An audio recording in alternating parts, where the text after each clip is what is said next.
Hey, we're live. Here we are. We are here live on the internet. Hello, friends of the internet. Welcome to our show. My name is Jason, sometimes known as the JTL. This is the Painfully Honest Tech Podcast, the podcast so honest it hurts, brought to you today by Dulcolax.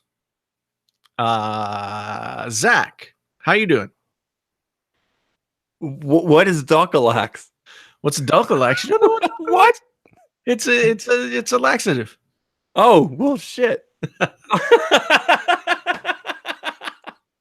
Hey, everybody, we're back. I'm back. Woo! Yeah.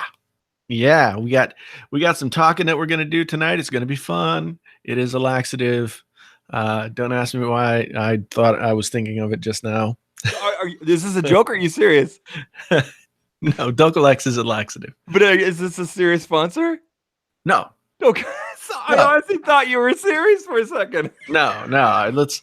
Who should our sponsor really be? NordVPN, because nobody clicked on the link when I did the spot for them. Oh, jeez. Were they upset? They were like, well, you know, we didn't get very much out of that, so we're gonna wait. Okay. I got a story for you though. Okay, so this is a YouTube story. Mm-hmm. I haven't broadcast it to the world because I was busy yesterday, and over the weekend I noticed on Friday, hey, Dom Esposito is here in the chat. I see him. You know, Dom should come in here and talk to us about resolutions, 2x1 and stuff like that. We had a really good conversation about that on the Twitter. I didn't quite understand, and Jason started up with the whole thing, which is what we're going to be talking about. So, Dom, message Jason and let us know if you can join us later. It'd be really cool to get some of your insight and education on that. Hit me on the DMs, and I will give you a link if you have time to jump in. Zach and I are going to talk for a little bit at this point. But So anyway, I've been a part of this MCN, multi-channel network, for those of you who are the uninitiated to the YouTube thing. They came to me 6 or 8 months ago, and they gave me this whole pitch, and they were like, Talency, right? Yeah, Talency, not the Talency that you can just like pay the monthly subscription. They have a multi-channel network that was sold to me as like, you'll be the 25th channel that we work with.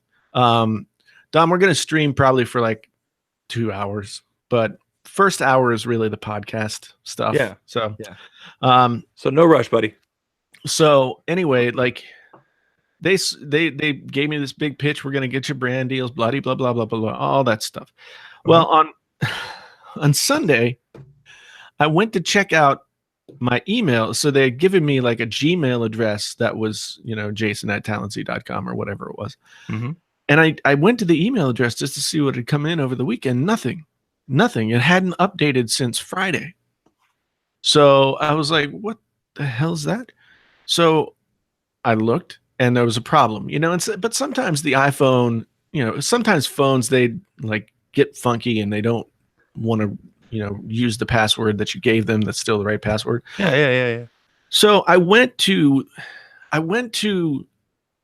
the Google, like the Gmail page, and I tried to sign in, and it said, this email box has been deleted.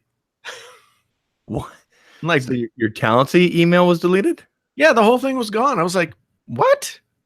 That's not cool. So then I tried to load my dashboard that shows me like all the views and all the stuff, and how much money I made this month, and that was a broken link. So I was just like, what the hell is going on here? Did my MCN go out of business sometime over the weekend, and now how am I going to get paid? So did they? Like, you don't know what happened with them? No. So at that point, I was like, I sent my guy who I'm in contact with an email. The email bounced back. I went to their Twitter, and their Twitter says, "Oh, we've rebranded. We've got a new domain name for everything, and so now it's talencycreators.com." and something about a Russian talent agency that had a similar name or whatever. You're involved with the Russians. No, God no, God no. And so I figured, well, oh, we got Danny in the chat. Danny Winget. I'm talking about Talency, the MCN side of Talency, and so I took my guy's email address and I plugged in, instead of just talency.com, I plugged in talencycreators.com, and I sent him an email and I was like, hey, so what the hell? Yeah, really, right? Is this your email address? Because I'm only guessing. And he's like, yeah, I sent you an email last week about all this. It said this. And I'm like, you didn't send me any email that said that. And I'd already told them that I was leaving. You have to tell them 1 month in advance of the 3-month period where you want to leave. So I told them back in October that I was leaving. And then he was like, well, I'm going to work with you personally. We're going to get this thing figured out. We're going to get you a bunch of business. We're going to, blah, blah, blah, all that kind of stuff. Never happened. Never happened. Well, I mean, I got one brand deal out of it. Wow. That was the NordVPN one, right? NordVPN one. And and I was hoping, I wasn't thinking that I was going to get like all kinds of business, but being the holiday season, I figured there should be something, right? I figured something. But, that was the only thing. And I told him I was disappointed and he didn't respond. And then they changed everything and didn't tell me. So today I was just like, yeah, I'm going to be leaving at the end of December. See ya later. So it all worked out. They're just under a different name. Yeah. It's too bad you can't just cancel. Well, sorry, you said you're done at the end of December? January 4th, officially. Okay, so 30 days. That's no big deal. Yeah. I was going to say, yeah, maybe you have a clause because they changed the name. Maybe you can get out now. But I mean, if it's not really harming you now, then hey, so be it. But you know what, Jason? Yes. There are some people in the chat. Yes. First of all, I can't tell if Steve Freeman is being cheeky or not. It's a shame Zach can't fit his logo in somewhere. I'm wearing the merch. Zach.lang/merch. Get yeah, the hat I've got the hat. Okay, so there's a good reason for the hat. I don't normally wear the hat, but I look. I was sick last week. The hair is horrible. I'm missing the part. Dude, I haven't had a shower in 3 days. Yeah, okay, don't things you don't admit on a podcast. Like, it's good thing we don't have smell-o-vision yet. This is just the natural goodness. You haven't had a haircut since Summit. Yeah. Right? Yeah. That's crazy. You're literally turning into Santa Claus. No, I'm not. You are. I am not that gray, for God's sake. This is, yeah. I'm serious, man. If they put like a little bit longer beard on you, and if you learned how to smile, you could do Santa Claus. Yeah. Yeah. Yeah. I don't want to though, because I hate children. Okay, I'm going through the chat. There are some people here we got to say hi to. First of all, for all the people that have said it so far, thank you, all of you, for your well wishes. I had the flu last week. It was horrible, and I'm not going to get into the details. Just Gianosis asked the question, tips on not to get the flu. Yeah, don't get it. Don't have kids. Don't have kids. Don't have kids. I'm pretty sure my kids brought it home, but hand washing and the best thing you can do is what I did, which is for 4 days straight, I just drank water. I had peanut butter for protein on bread and water. That's it. That's good. Yeah. That's good. I would have gone for milk. I lost 8 pounds. That's cool. Through getting sick. Silver linings, baby. It wasn't all bad, right? But thank you all for your well wishes. There was lots of tweets here and there. I was in and out of consciousness last week watching you on your own. It was kind of entertaining to see you interact with everybody on your own. Everything it was really cool. But there was a lot of people. It seemed like almost every 5th line in your chat last week was like, "Where's Zach?" and da da da da. And so that felt good. Thank you. Thank you all for that. I really appreciate it. I got to use OBS last week, though. I saw that you had it was kind of funny because you had the glitch logo down in the corner. Yeah. And And I'm like, what? And then I saw you using the buttons and everything like that.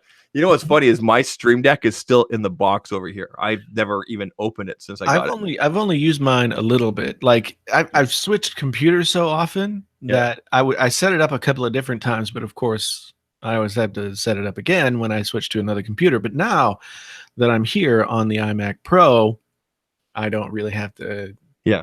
So I got it set up some. I like your Studio B though. I like what you've done here with your acoustic foam and everything, and how you cut it out around the thing. I thought that was pretty smart. I think it looks. I mean, it looks really smart. I don't think you should move from this. I'm at least going to be here through the winter. Through the winter, because there's no heating in Studio A. Yeah. No, there is no heating in Studio A, and I noticed that there's a big giant gap in the garage door that I have yet to totally seal off. So, yeah, it's a problem. So who's in the chat that we need to say hi to real quick, Jason? I know you cut some of the names. Go. Well, I mean, we got of course we got Danny Wingy. We mentioned Dom.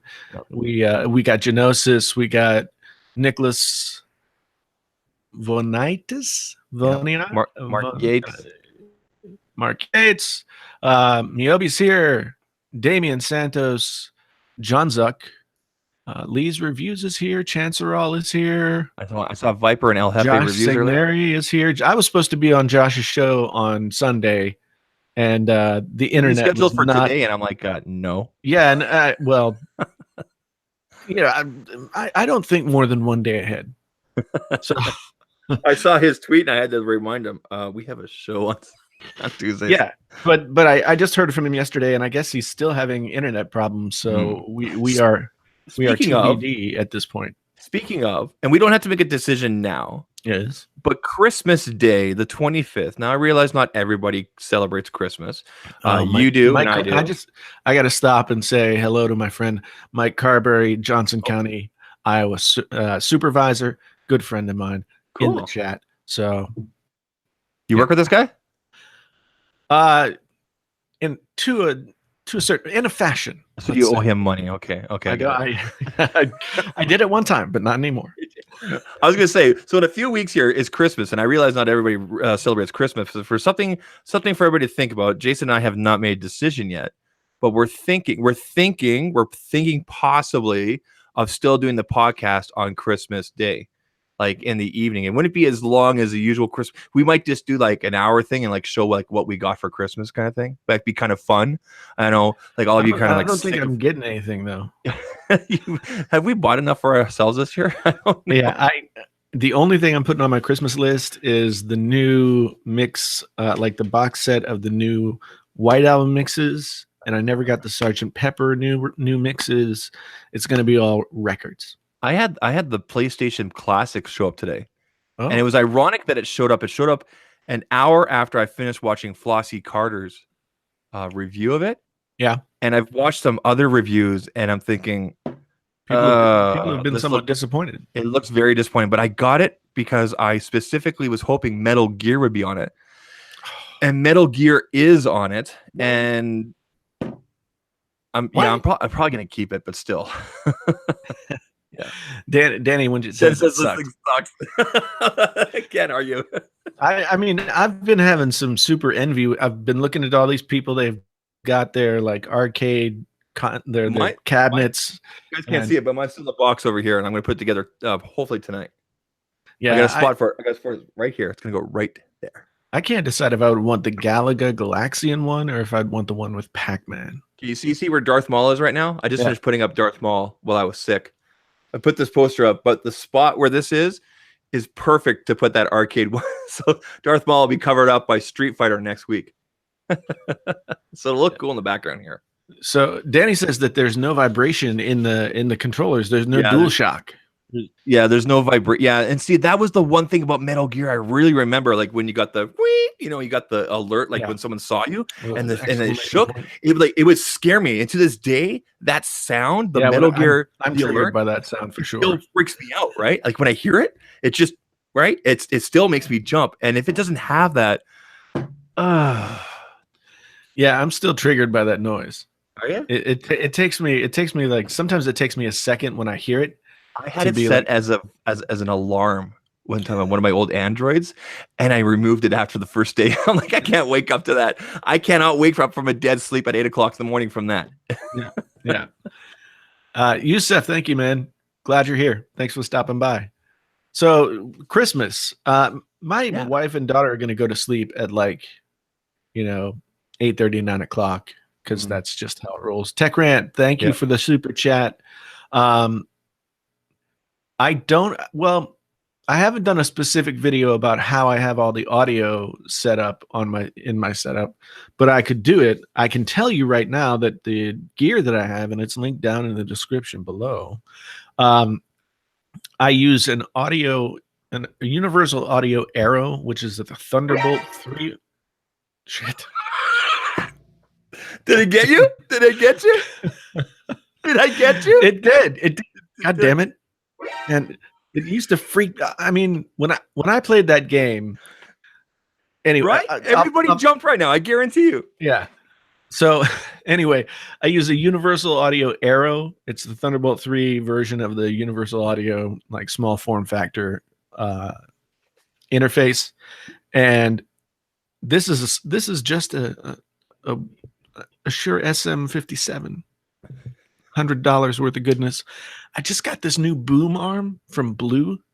Blue makes. I was gonna say that's a new arm, right? Yeah, Blue makes. Well, we saw it when we were out at Jonathan's place. Oh, Front Page Tech dropping a $20 super chat. You guys, wow, you guys are trying to butter us up. Unexpected. Yeah, that must mean there must be another dig tonight in tonight's video. I'm just kidding. I'm just kidding, John. I'm just kidding. By the way, John put out a very important tweet asking about pierogies. I know. I responded. People have not had pierogies. Like 60 to 70% of people who responded, and it was like 1,000 people responded, had not had a pierogi. Like, what is wrong with you people? How is it possible that you've lived your entire life? I'm Ukrainian. I am the pierogi. Okay, like like I come from a Ukrainian family. I mean, that's how I get my slim figure, right? Yeah, and I've had all type. I couldn't believe how many people. Hey, I almost want to send a super chat, man. I almost want to send it. Wow, Danny with the super chat. Yeah, that's awesome. Thank you. Yeah, what are we talking about? Pierogies right now, but I was talking about something else. This is Willis. He's got Sean Diggs Tech as his new moniker. I was trying to figure out who this guy is, and then I'm like looking through my DMs, and I'm like, "Who's Sean Diggs?" I'm scrolling through and going, "Oh, it's the guy that got the phone for me." Okay. Yeah. So what were we talking about? Oh, I was talking about this boom arm. We saw it at Jonathan Morrison's place. They just got like the package. You can get the Blue Yeti with the Radius shock mount and then this arm. This arm is like solid as a rock. And my other one was like all creaky, and it would like. Well, is the one you have the one I have which is the Rode? Yeah, the PSA 1. I've had it for 2 years. And it kind of just seemed to not want to be quiet anymore. So mine's okay. I mean, I haven't had any issues. I've only had it for a few months, like you said. So yeah. But this one, it actually has a tension screw in the bottom, in the base of it. Okay. So it's made for heavier mics than the SM57. And so the first time I put it up, I put the mic on, and it just went like, whoop. Oh, wow. I was like, okay, that's gonna be difficult.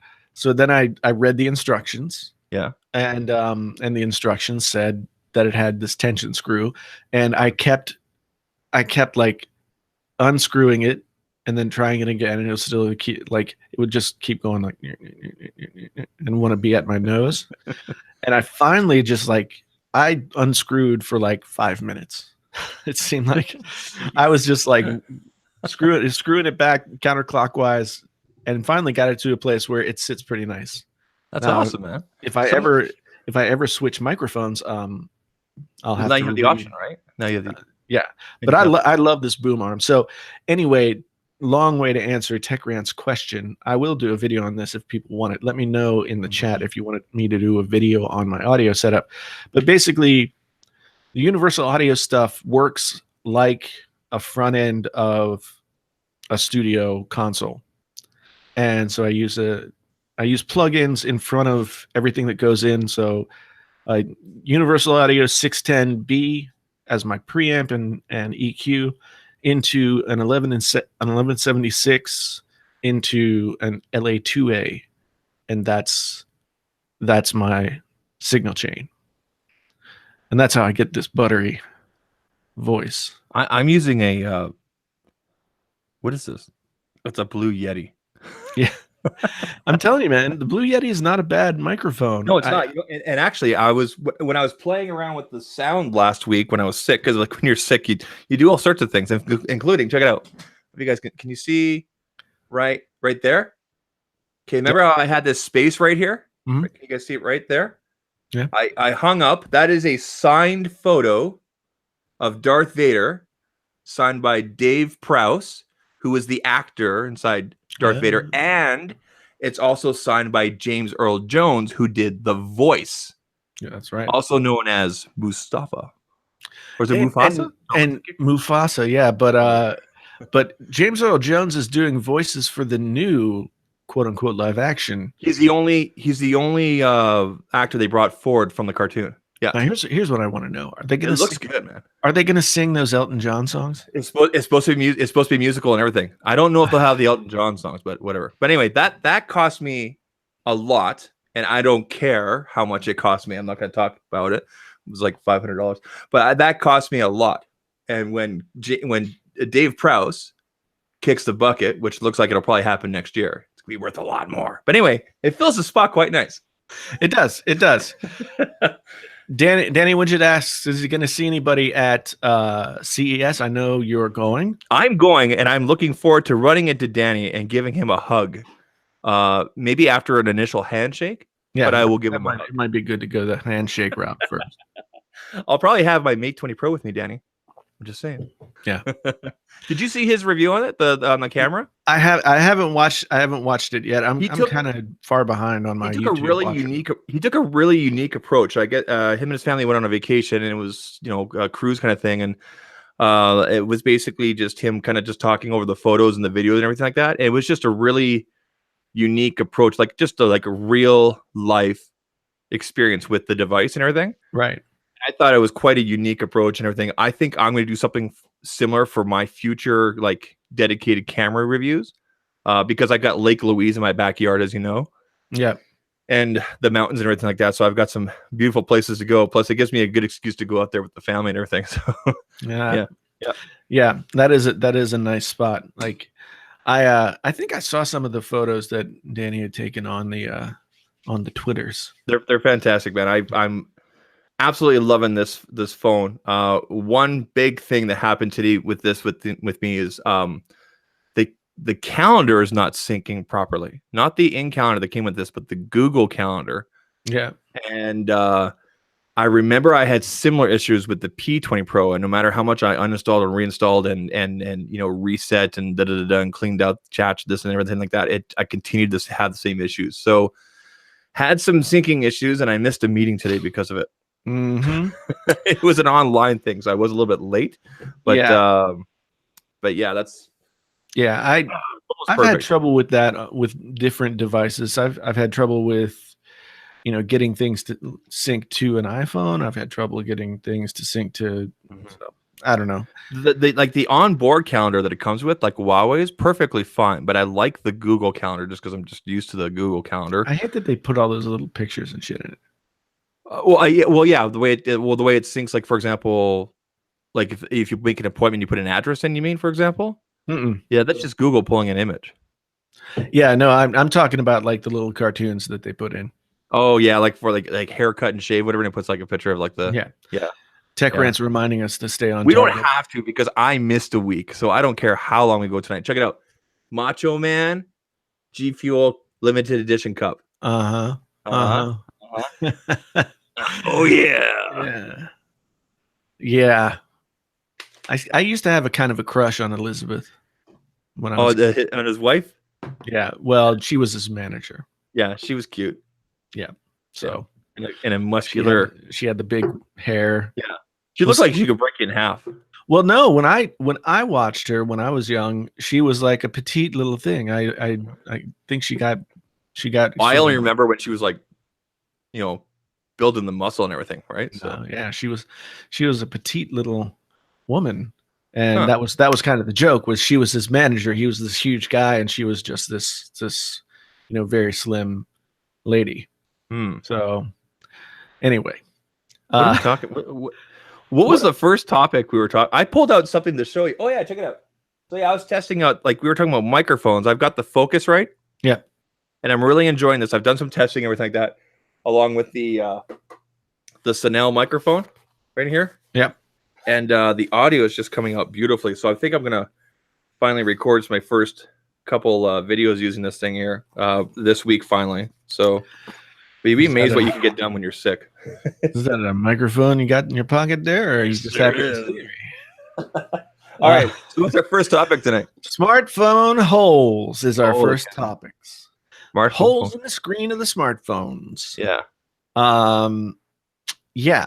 So we talked about this a little on Twitter the other day, and I'm looking here at a render of the Galaxy S10 right here. Yeah. I'm looking at the article. Yeah. And it's got like two little weird bug eyes sticking out of the screen. So the title is here. The title is where is it? The title is this is the Galaxy S10 Plus, according to the most reliable Samsung expert. Is this from Ice Universe? Yes, it is. Hey, Ice Universe. Those two little cameras. This just reminds me of the Pixel 3 and spider eyes. What's that? They look like spider eyes. Well, yeah, it looks like the Pixel 3 eyes just decided to kind of shift over. Yeah. Yeah, I'm waiting on John Prosser to put a little nose and a little tongue going. Come on, man! I'm just envisioning like a hairy spider around it. It's like kind of creeping me out. It's just weird. And honestly, like this is my question. This is my question yesterday. This is my question today. Like, what benefit are we reaping by not having like a quarter of an inch of bezel to put that camera thing in there? Well, I've said it before and I'll say it again. The Galaxy S9 is my top Android pick of all year. Like I mean, if you put different categories, it's best this, best that, whatever, there's gonna be different phones. Yeah. But best overall, if it's in your price range, is going to be the Galaxy S9, or sorry, the Galaxy Note 9. Not I said S9, but I meant Note 9.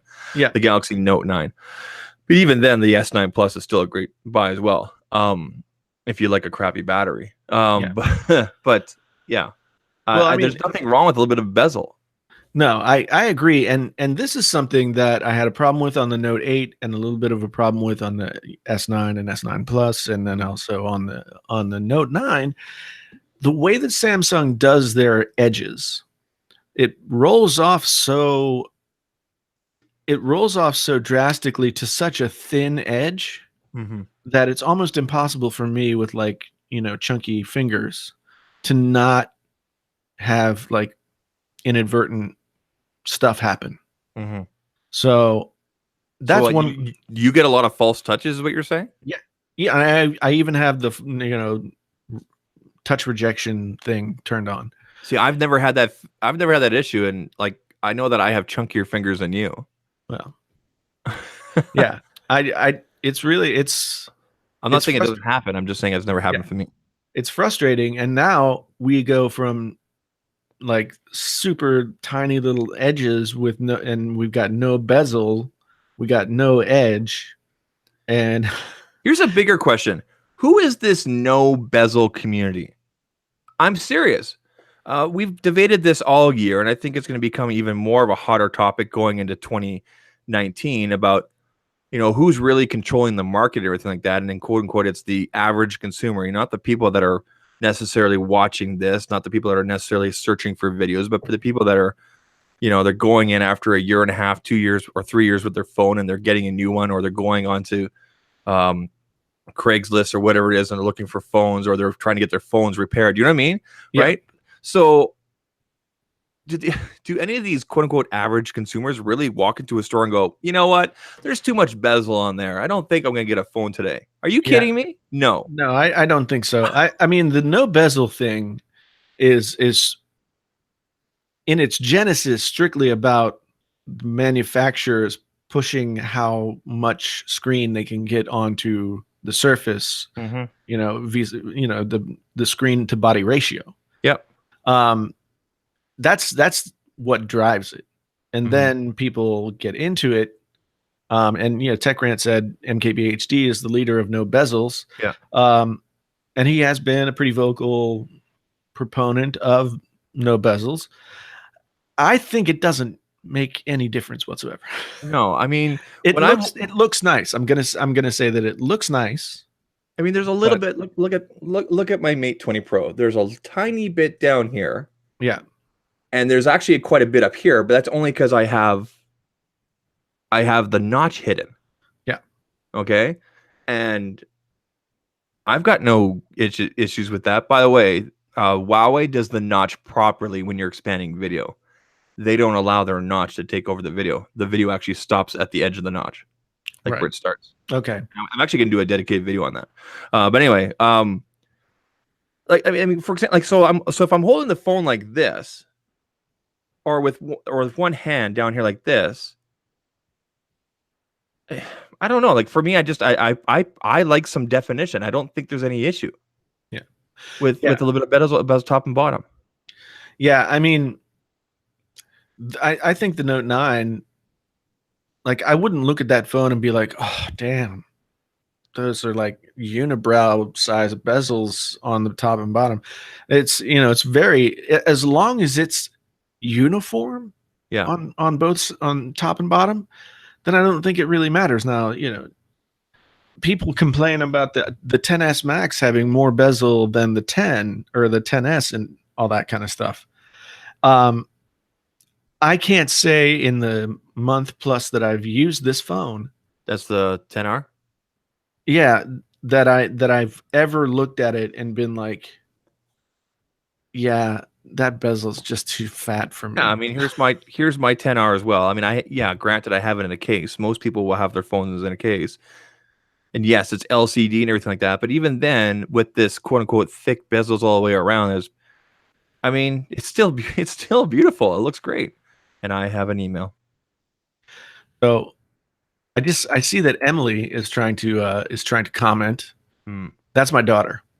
By the way. Is that your daughter? Yeah, her middle name is Emily, but that's her channel. I don't know what she was trying to say. Hefe timed her out. Hefe timed her out. Why? I don't know. What was she saying? Dude, you timed out the boss's daughter? Yeah. You really? Is that your daughter for real? Yeah. He says, oops. Yeah, she's got her own channel. She does Nightcore videos and some covers of popular songs. And a couple of her Nightcore videos actually have like one has over 1,000 views and one has over 2,000, like 2,000, almost 3,000 views. So yeah, I was pretty excited about it. So sorry, Vaughn. It's okay. What was she saying? Jeff, send me a message on the iMessage and tell me what she was saying wrong. Well, she was probably just saying that I was her dad. I would imagine. Oh, really? Yeah. He's like, Jeff's like, no. And I am. I mean, there's tests that prove it and everything. That's so funny, and you're just so casual about it. Yeah, I feel really bad that she got timed out. I'm like, oh no. Go to your room, Emily. Her name is Vaughn. Her middle name is Emily. So she's gonna come into the studio right now and be like, "What the?" She's in the house, right? Yeah, she's just like across the hall. So. Did she say Jason sucks? Yeah, that sounds about right. Yeah, this is awesome. She said, "I need help."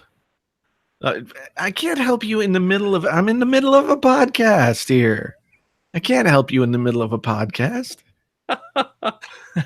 I have okay, so this is like a new experience for me. Like instead of interrupting me in person, like going into the chat of the thing that I'm doing. Thank God my kids don't know how to do this kind of stuff. Even though I found out today that my son pulled up my channel on the Chromebook at school. Mm-hmm. He's in grade 2. They're not supposed to be able to go to external websites. Somehow he was able to get around and go to the mobile version of YouTube, and he pulled up my channel, and he had a crowd of kids apparently around him, like 5 or 6 other kids, and they're all watching my videos. That's cool. They kept on saying, "Can we go over and play with the lightsabers? Can we go over and play with the lightsabers?" So Exemplar 1 says I should go see what's up. So Zach, hold it down for. You want me to hold it down? Hold it down for 30 seconds while I go see what's up. Okay. Well, okay. Yeah, we never know what's going to happen here. So, going through the chat, I guess we'll talk a little bit more about the bezel thing. So, I've said it before, and I'll say it again. I think the best all-around Android this year in terms of feature pack and everything like that, if you can afford it, if it's within your price range, and it should be now, especially with holiday sales and everything like that, is going to be the Note 9. If dollars or whatever is, if price point is an issue for you, I think you should look at either the OnePlus 6 or the OnePlus 6T. I would actually recommend the OnePlus 6 because it's even cheaper on websites like GearBest, for example. So you guys definitely go check them out. But I don't understand who the no bezel community is, and I think it's probably because we're come to a point with smartphones where, like TechRant said there, you got 2 slabs of glass basically, and what do manufacturers do next to change people to impress people? They add more cameras. You got 4 or 5 on the back, you got 2 on the front. Okay, great. Why don't you worry about? I'll ask manufacturers this: why don't you worry about optimizing and making your software run better? I know it's tough with the Android environment. The 2 companies that I can think of off the top of my head that actually seem like they're taking their time with optimizing software on the Android environment to make it better for the user overall, Samsung and OnePlus. And I just say that from a use case for myself using them. Obviously, iOS, Apple has things taken care of with their own thing, and they've optimized things properly. But what I'm really hoping for in 2019 is that we see a more optimized Android environment, something that's cleaner, more efficient for the users. And if 2018 was the year of the notch, I've talked about this before, 2019 is going to be the year of in-display fingerprint sensors and cameras, basically. Like, how many cameras can you fit on there, kind of thing. So bezels, I guess we'll see how far they can push it, but I'm not a big fan of this design here, Jason. So yeah, and we were looking at with the Huawei phone that was I think it's coming out December 17th. It's going to be the first screen. I thought it was this week. It said the 17th. The 17th is when this Huawei phone is going to come out. Mm-hmm. And it's going to be the first of these like camera lens in the screen phones with the hole punch out. Yeah. Which, I thought that's what the Galaxy S10 was supposed to be. It is. Well, there have been like 3 different designs of what the S10 might be. We all saw the slide that had like the Galaxy. Oh, they had these. Whatever happened with the one that didn't have any punch out at all? I guess they haven't perfected it yet. Yeah, I mean, ideally, and I'm not any kind of like scientist or anything, but so they've got OLED screens, right? Mm-hmm. It would be awesome if they could figure out some way that they could make the pixels around that camera lens translucent. Well, here's the thing. So we're looking at this image right here with the ugly beady eyes looking at us. I'm sorry, but it looks like a couple of beady eyes. Yeah. We don't know if this is how it will look when the screen is lit up and everything. For all we know, that might be covered up. No, I mean, I think this render is showing us like what the screen will look like. And so like the Huawei phone that we looked at yesterday, that one was using the wallpaper to kind of like almost draw attention to the screen, the camera, by making it the center point of the sun in that wallpaper. Uh-huh. This one, did it get you? Yes. Okay. Keep on talking. Sorry. So this one looks like they're just kind of going with something uniform. I don't, and who knows if this is what this is not going to be like the stock wallpaper that we're going to see on the S10s. So part of the conversation that we had, or like, I guess just, okay, so you put out the tweet saying, hey, what does everybody think about this? I replied back, if you're watching video, you're not going to see it unless, of course, you expand the video out. And then Jonathan Morrison basically came in saying, there's a lot of people that are using 2:1 or the aspect ratio that'll take over the entire screen kind of thing.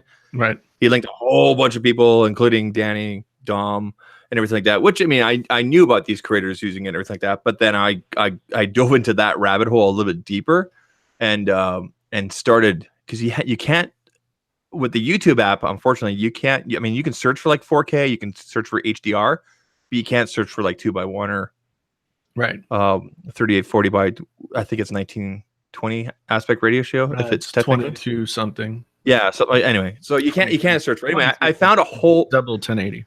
Yeah, I found a whole bunch of other creators and everything like that that are currently doing that. I mean, for the most part, your average. Again, we get back to the argument about average users and this and that. The average consumer, the average user that's going to be watching a YouTube video is just going to go ahead and bring up the video and hit play. They're not going to expand the video. They may not even know about that feature. They may not even care about it, right? Right.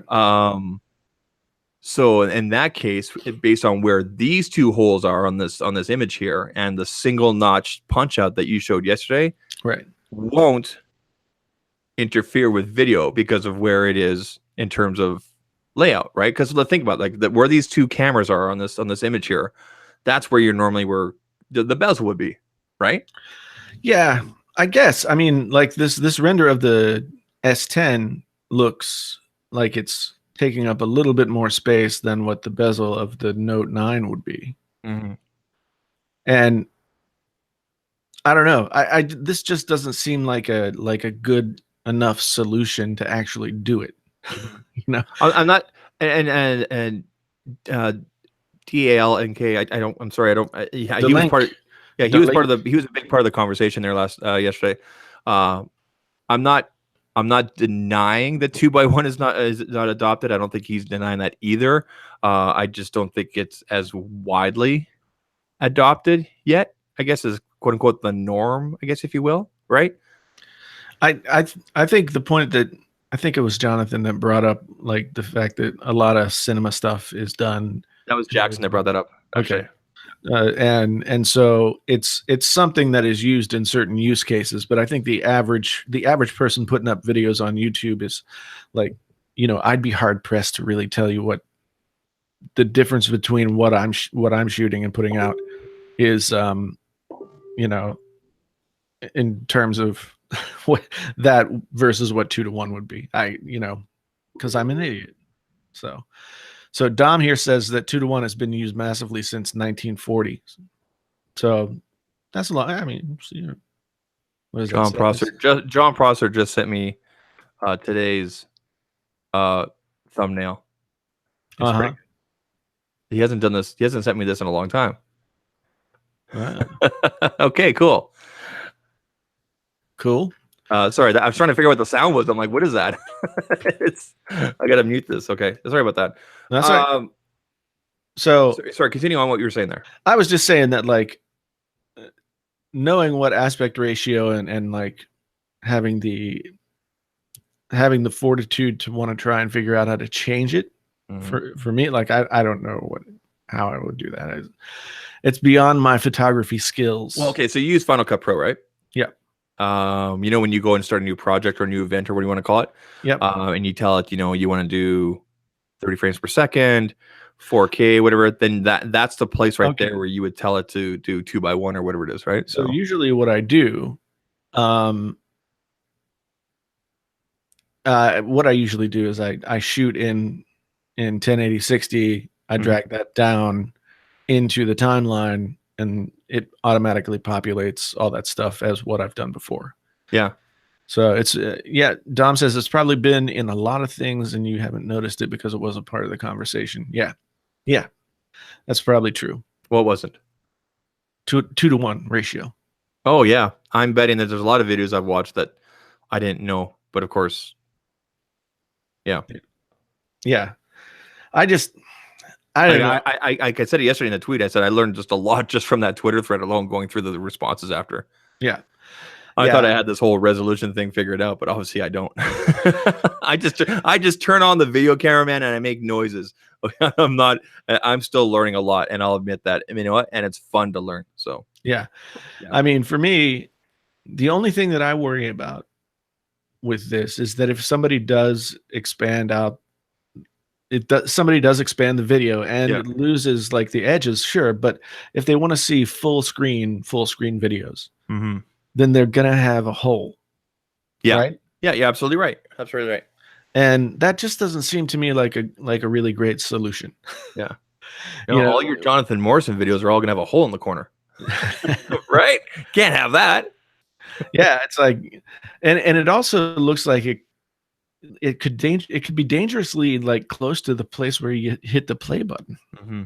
But now's a good time. Can you send Dom the link? Like, Dom, are you ready to go? Like now's probably a good time to talk about that kind of thing, right? So yeah, if you want to come in, Dom, just drop me a DM and I'll give you the link. But if you don't, you want to go from there, that's totally fine too, because you're giving us good stuff. Whoa! Who said Boogie 298 in the house? Who's in the house? Who said that? What? Where? I don't know. I would be amazingly surprised if that was the case. I don't see him in the chat. I don't either. Maybe that was maybe that was like not an uncouth joke. Oh, I think they're taking a jab at me.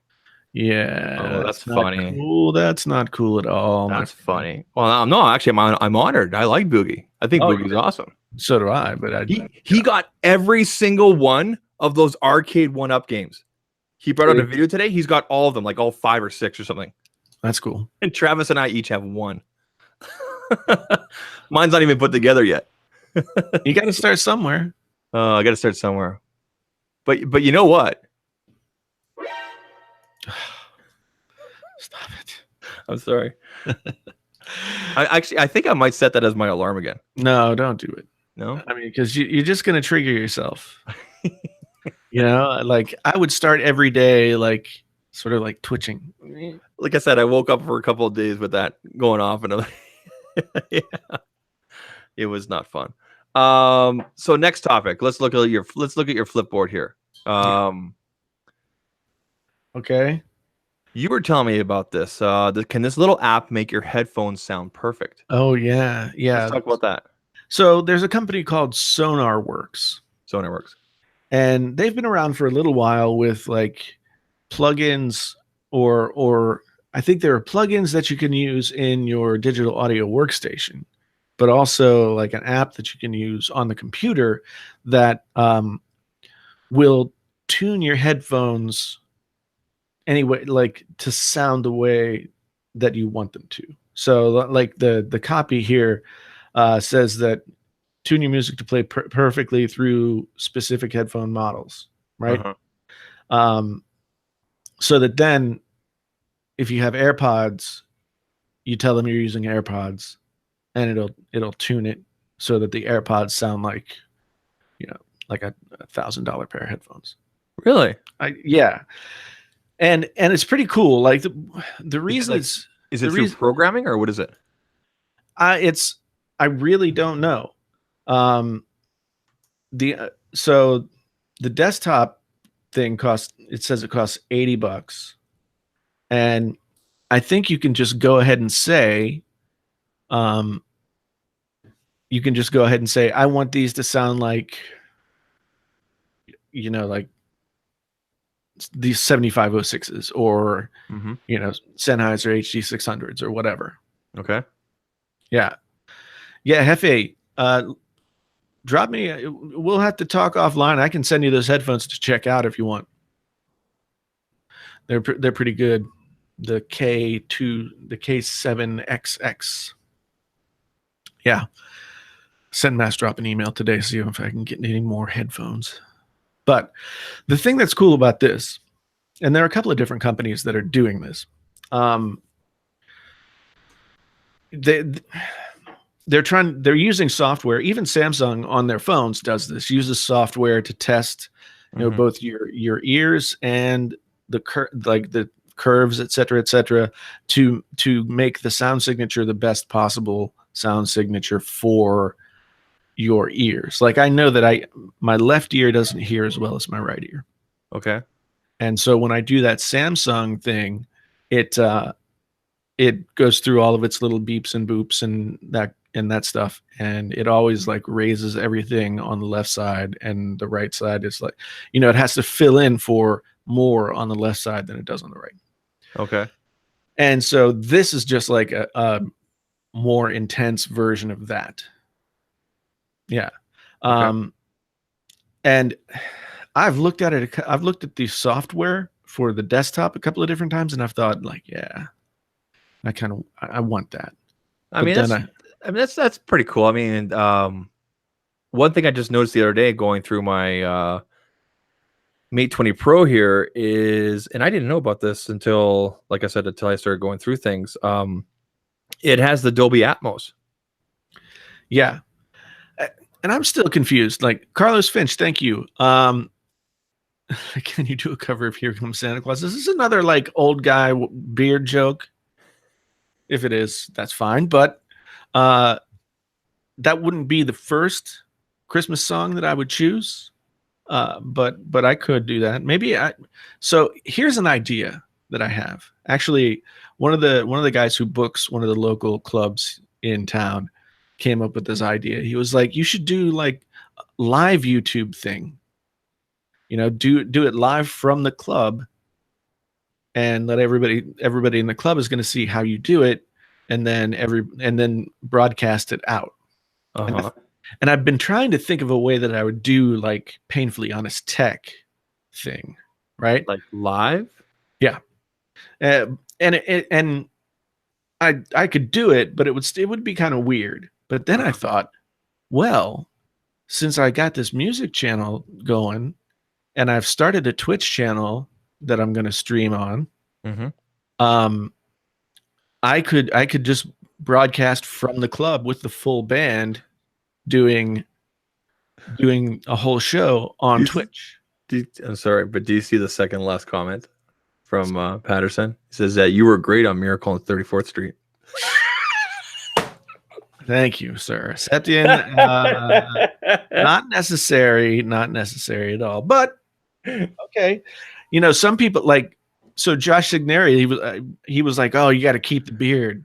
Just let it all go. Don't cut off the beard. I'm going to let it all go, so that like this time next year, I have like 7 feet of hair." I don't know. They'll let you walk around like that. Who's going to stop me? I don't know.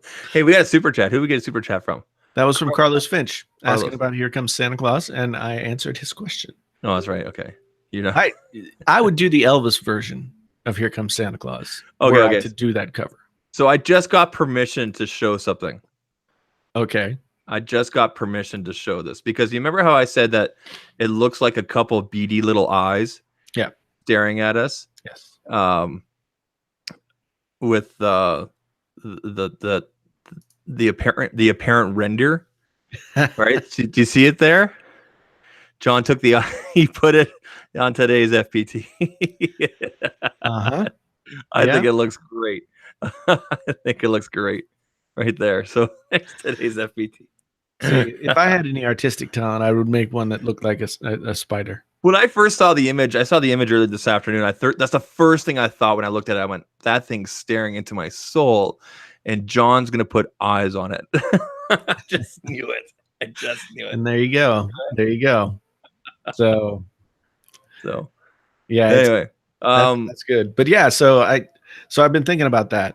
This is tangentially related to the audio thing that we were talking about before. But, so would you have to? Do you have to send in your existing earphones and they'll do it for you? Or is there a piece of software you do yourself? Well, there is a company that will tune headphones specifically for you, and they only do like certain headphones. Does that kind of defeat the purpose? Like, for example, if I were to spend $300 on a pair of Skull Candies, which I would never do Can for you a pair spend of skull $300 candies. on skull candies? I would never spend. I would spend $300 on headphones, but not for skull candies. I'm sorry. And a skull candy, if you're listening or watching, send them to me. But I'm not spending that kind of money. I didn't know that you could go up that high with skull candies. I think there's skull candies out there that are like $4. Well, aren't the 360s like 300 or something like that? I don't know. I have to admit that I don't follow what's going on with skull candy on that much. So the point I'm trying to make here is, if I'm spending $300, $400, if I'm paying $200, $300, $400 for a pair of headphones, is because I already expect them to sound a certain way. So doesn't it kind of defeat the purpose to spend that kind of money to only have to send them back into a third party to have them retuned? Okay. I mean, what is that? So I'm looking on the SonarWorks website. Okay. Does that make sense? So it's a combination of it's a combination of them tuning the headphones and using the software.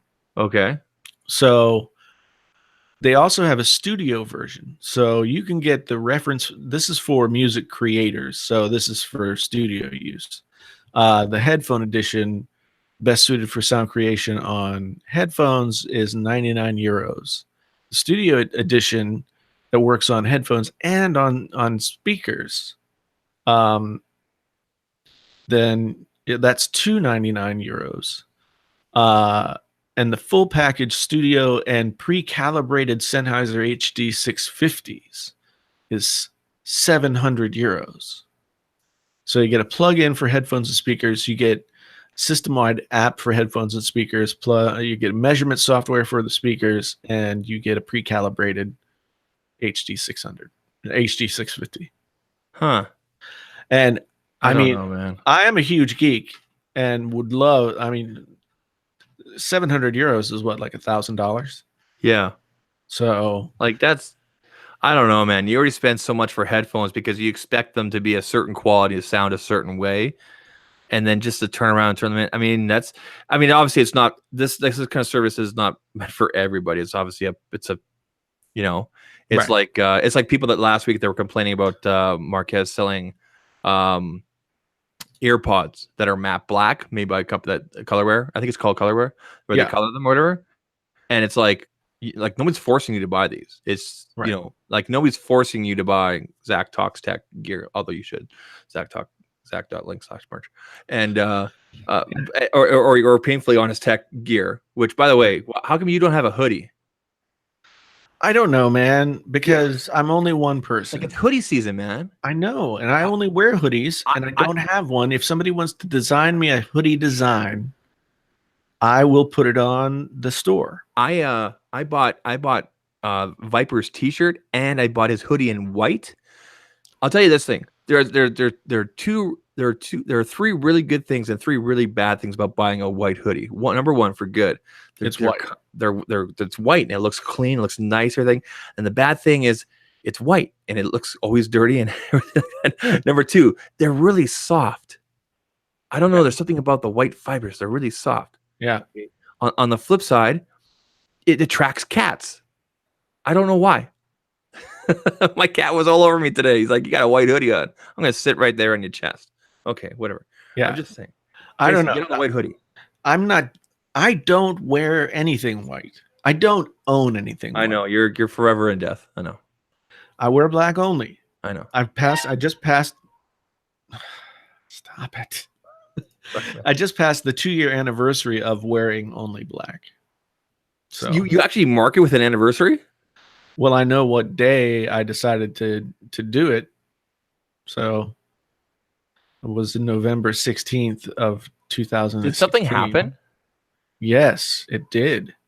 Was that the day you stopped drinking? No.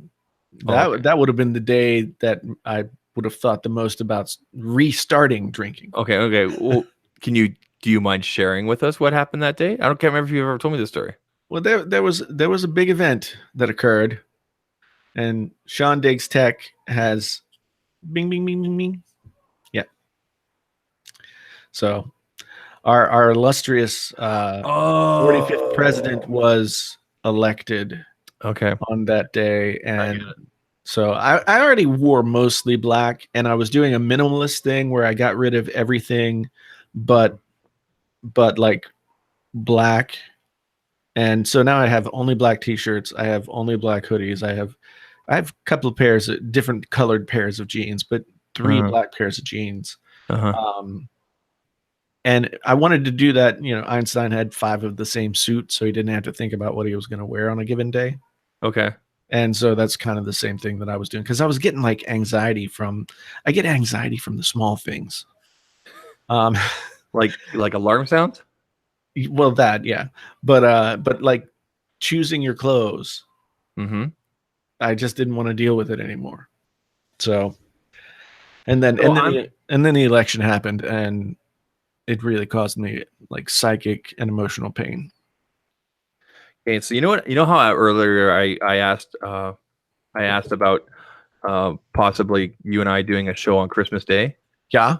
I'm gonna put a straw poll link in the chat here, Okay. and we'll take the results after the show. Okay. Because here's the thing, like by the end of it, like Christmas starts at like 5 a.m. I don't know why.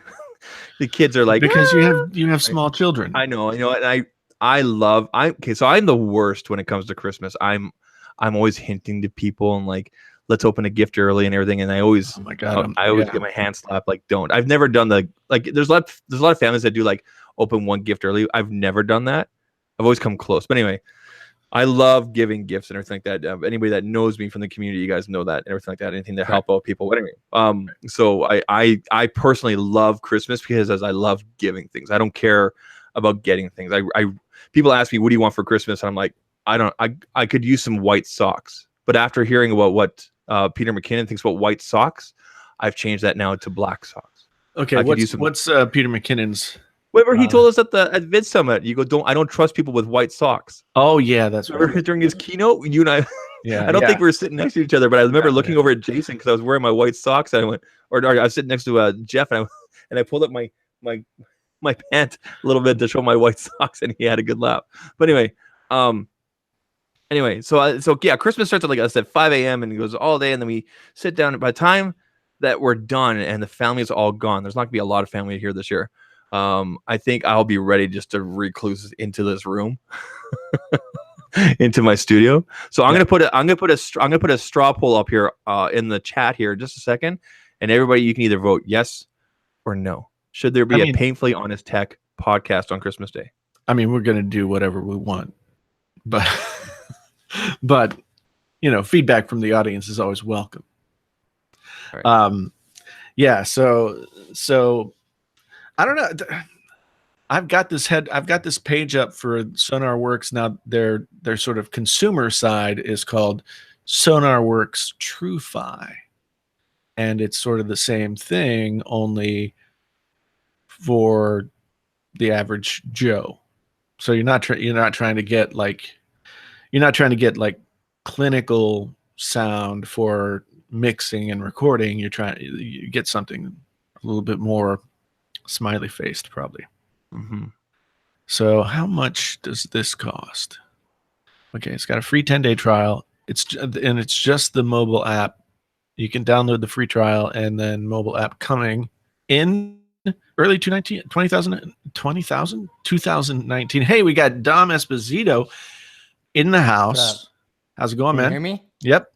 Hey, everybody. Here's the poll. Cool. Hey, Dom. How are you, man? Good.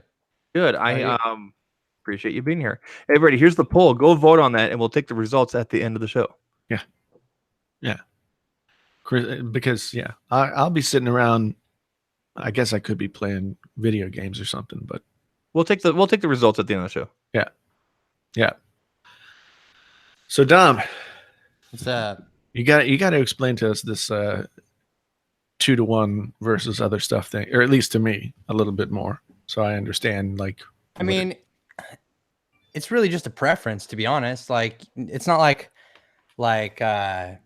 anybody needs to do this or not. It's just a preference, and I happen to prefer, since like over 60% of my viewers watch from mobile, so I'm appealing to the majority. That's pretty much it, And to be honest, also shooting in a different aspect ratio really changes your creativity thoughts on how you would frame something. You know what I mean? Like, because it's actually, even though you're only losing 240 pixels on the top and the bottom, it still changes how you think about composing a shot. Right. Yeah, that makes sense. Yeah. So on mobile, and that's really all it is. Like the other guy, whoever, I can't remember his name, that we were going back and forth about this with. He was like, "Well, I have to punch in on my video," and I'm like, "Well, no, you're not. You're not punching in. Like, you're not losing resolution. You're still getting 3,840 pixels horizontally. So you're still getting a 4K pixel, resolution on your video. It's just you're losing." I think it's like 240 between the top and the bottom. Okay. Because it's 3840 by 1920 instead of 3840 by 2160. Right. So you're really not losing like a ton. You're not losing a ton of resolution. You're just you're just cutting off small little bits of the top and the bottom. And really, that's only because I think most every phone, with the exception of the Razer Phone 2 this year, has an 18:9 display ratio, which is 2:1, or 18.5:9, which is 2.25:1. But whatever. I mean, you know, pretty close. Yeah, you're splitting hairs at that point. Mm-hmm. So every phone that comes out this year, with the exception of the Razer Phone 2, has a 2:1 display. So, you know, if 60% of my viewers are watching, and that's not to say that all the viewers have the latest phones, but it's an evolving trend. And the fact that the YouTube browser supports new aspect ratios on the web browser too is just it's just proof that they're, you know, that they're being more open to these things. So it's not like anybody has to do it, but I see the advantages for me personally, and so that's, you know, that makes sense to me. Like, now that because it basically, like, 18:9 is 2:1 is what you're saying, right? Yeah. Yes, it's the same thing. Yeah. So Fractions. that man, it was when my daughter hit fractions that I could no longer help with math homework, you know. But yeah, so that's interesting. I might have to fool around with that, because it does annoy the crap out of me. Like, if I want to get a full screen, if I want to go full screen and use every portion of my phone screen, then I have to lose stuff. That's annoying. So Dom, do you use Final Cut to edit? I use Final Cut and Premiere, but yeah. Okay. So in Final Cut, like, for example, if I were like, so Jason and I both, no, Jason, you don't film in 4K, do you? No. So I film in 4K, but could I take that 4K footage and start a project with the 2:1 aspect ratio and then just adjust it within? Wait, sorry, say that again. I was totally not. That's okay. That's okay. So with Final Cut Pro, I could take my 4K footage and start a new project at the 2:1 ratio there, and just adjust the project from within, like from within the aspect ratio there, or would it need to be filmed by within 2:1 first? All you have to do, let me see. Can I do screen? I can do screen share. Let me just show you. How about I just do that? And that'd be cool. I'll just screen share, and as long as we're quiet, we'll be able to see your screen.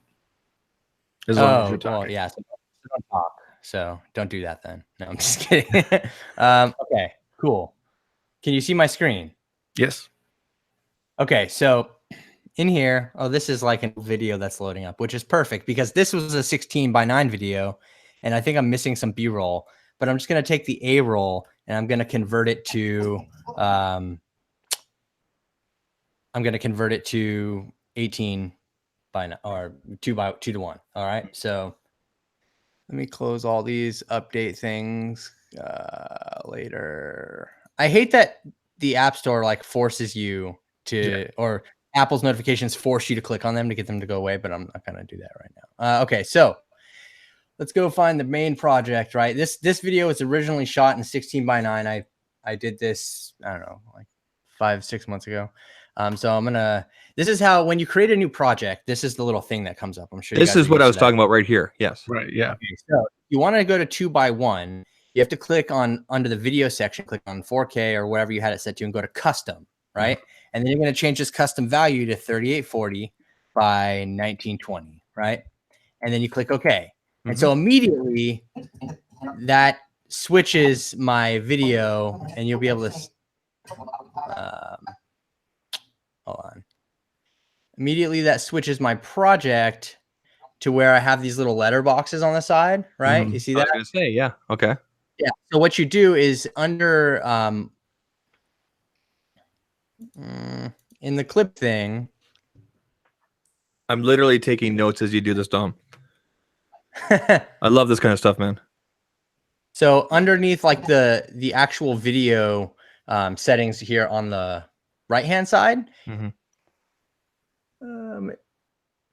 we have this this conform tab right here. And if you set the type to fill, it'll actually fill up, it'll fill up the entire frame with into the 2x1 frame. So let me go back in, because some of these are actually grouped clips, right? And so you can see I have fit right now, right? On the side over here on the right. Yeah. I have fit. If I switch it to fill, it'll fill that entire, well, actually, hold on. Let me just back up and start over, because this is a bad example. Because I have everything inside of compound groups, and I have to change the settings for each of those. So let's just do test here. And I'm going to create a new project. Blah, blah, blah. So it's custom. It was that, what was it again? 38, what? 3840 by 1920. 1920. That's what it was. Yeah, okay. And go ahead and hit enter. And so now we have our new project like that. So let me go grab just one of these main clips that I have here. Grab this guy and put it into this project here. All right, cool. So now you see the big black bars on the side, right? Yep. Yep. So if you click on the video, whether you're up here or in the timeline, I usually do them in the project viewer right here that has all the videos files, because I can select all of my video files and then change the conform type to fill. And once I do that, you'll see that it'll actually, fill. You see that it actually zooms in and gets rid of those black bars on the side. Yeah, that's what Danny just said there in the chat there. He says, yeah, go ahead and change the aspect ratio and then go special conform and hit fill. Yeah. Yeah. So essentially you're losing the top and the bottom, but you do have some wiggle room here. You see that wiggle room that I have to reframe if I wanted to? And that was going to be my question about moving it within the frame. Yeah. Yeah. Okay. You just change the position under transform, and you can drag it up or down a little bit. If you see, for me personally, and I'll jump back now that we've explained this. So for me personally, I actually shoot with 2x1 in mind. So on my camera, I can set little guides at the top and the bottom, and I just select that aspect ratio for the guides in my camera. And so I know where that imaginary line is. It actually shows a physical line on the screen, but it doesn't actually clip the video, which is good, obviously, because then you still have that wiggle room. So I just shoot with those guides on there. And that was going to be my question. Do you shoot in 4K? Yes. Okay. So yeah. So the same as me. So I could, okay. Yeah. And I'm using an A6500. So you're not losing any resolution. The one thing I noticed about Sony cameras, and the A6500 too, I believe, definitely like this on the A7 III right here, is they don't have a 2x1 aspect ratio for the guides, which is unfortunate. I don't know why. They just don't. But a lot of external monitors, if you're using an external monitor, then you can get that. But they have, I think the closest they have is like 1.85, which is not the same. So see, I have an external. Yeah, I have an external that sits on top. It's who is it made by? Free something rather. But anyway, I think there's a setting on there that I could push a button and it would give me those guides. But for example, if I'm looking at my existing footage right now, Dom, and I know I'm okay with a little bit of the top, a little bit of the bottom gone, then we're probably good to go, right? Because the way I frame things as it is, right? Yeah, I mean, like I said, if you're gonna shoot, if you're gonna commit to it, you should commit to it and just make sure that you're creatively framing your shots for 2x1. just because it makes it easier in the long run. Then you don't have to worry about wiggling it or whatever here and there. Yeah. Which is fine. But what's funny about I mentioned earlier about that guy saying like he doesn't like to punch in and stuff. Depending on your camera, man, dude, I've punched in clips on my videos at 150% and nobody ever noticed. Right. Right. Like just to get a closer shot of something because I wasn't actually as closest to the product as I wanted to be when I was shooting or whatever. And I crop in like I swear I've been up to like 150% cropped in on something before and nobody ever notices. Because at the end of the day, YouTube is playing back a 30 to 35 megabit per second video clip. Mm-hmm. And that kind of just, I mean, that's more degrading than punching in on actual video, but you're not punching in with 2x1 at all. You're just eliminating 120 pixels on the top and 120 pixels on the bottom or however it works. I think 2160 take away 1920. I'm bad with math. Yeah. 120 on the top, 120 on the bottom is what you're eliminating with 2x1. So you're not actually punching in because you're still getting technically 4K horizontally. Yeah. I appreciate but you're just the help. not getting the technical UHD resolution, which is 3840 by 2160. I have to record my my arcade 1-up video tonight. I'm going to put it together and everything like that. And I think I might give this a whirl and just see what the reaction's like. So thank you. Appreciate that. I knew it was simple. I just didn't know, Yeah. It is very simple to do. It's just, it doesn't, not that everybody has to do it. I mean, the thing is, and that person, I can't remember his name. I feel really He's bad. in the chat. He's in the chat. The link. Yeah. Oh, okay. He's in the chat. He's a good guy. He's a good guy. I don't have the thing open. Yeah, no. He seemed cool. Like he was cool about everything. But like the big argument there for him, and I'm sure there are other people out there that do that, is they pinched a zoom on the screen to make the video full screen. And in doing so, on a 2x1 video, you do get that notch in the way of the video, or in podcast conversation topics, the hole. On the Samsung phone, you will get that if you zoom in on a notch or a notchless. But hold on, you don't on the Huawei Mate 20 Pro or P20 Pro. Why? If you zoom in, the zoom in stops at the notch. I'll show you here on mine. Oh, okay. And I don't know if there's a way to override that, or if you would ever want to override that. But does it do it on 2x1 videos though? Well, I mean, if I bring up your latest video, is that 2x1? Yeah. Okay, so I'm gonna put in here Dom Esposito. Wait, why is that a search result? I'm just kidding. It's not a search. I'm just kidding. Oh, I don't know. It could have been. Just well, funny that you mentioned that, because a long time ago I was doing like vlogs about my weight, because I probably lost like 70 pounds. Oh, by the way, the Box Attack channel is awesome. Thanks, man. I'm really enjoying it, and it's a lot of fun. Thanks. I don't collect those things. I like watching it. Yeah, well, I mean, it's actually more like the off-topic story behind that real quick is that it's meant to be for just all kinds of collectibles. The only reason I started with the pop stuff is because of the popularity and to just gain some traction. You know what I mean? That's what you got to do. Like, I mean, for example, Jason's thing, he just jumped on the iPhone stuff because there's just a lot of popularity around at the time. Now you've expanded to a lot of other things. So, So here's basically So here's your video, Dom. Okay, this is your latest video talking about the Sony Vega or whatever. Now, if I expand, this is the Mate 20 Pro. The way that I can't see the side of your. Move the phone over a little bit. The way. So here I'll go back. So this is the Mate 20 Pro. If you expand, they don't take over the notch. They've made it so that you can't get interference from the notch. So the notch is actually over here. Well, you're still getting interference on a horizontal, like on the top and the bottom. You're still cutting off some of the video. Right. So there's no winning. Like Jason was saying, there's not really a good solution for everyone. Which is, kind of the sucky thing, but it is what it is. Yeah. But like personally, I like the just expansive, like it just open. It's just like if you're using anything new for filming videos for the first time, it just changes your outlook. I've been doing 4K like ever since I started the channel. Like I originally started. Where is it? It's over there. I originally started filming on a 4K Sony Handycam, and then I got the A6500, and now I'm on the Lumix here in 4K and everything. So I've always done 4K for everything. So I think maybe going to the 2x1 here might be the next evolution, if you will.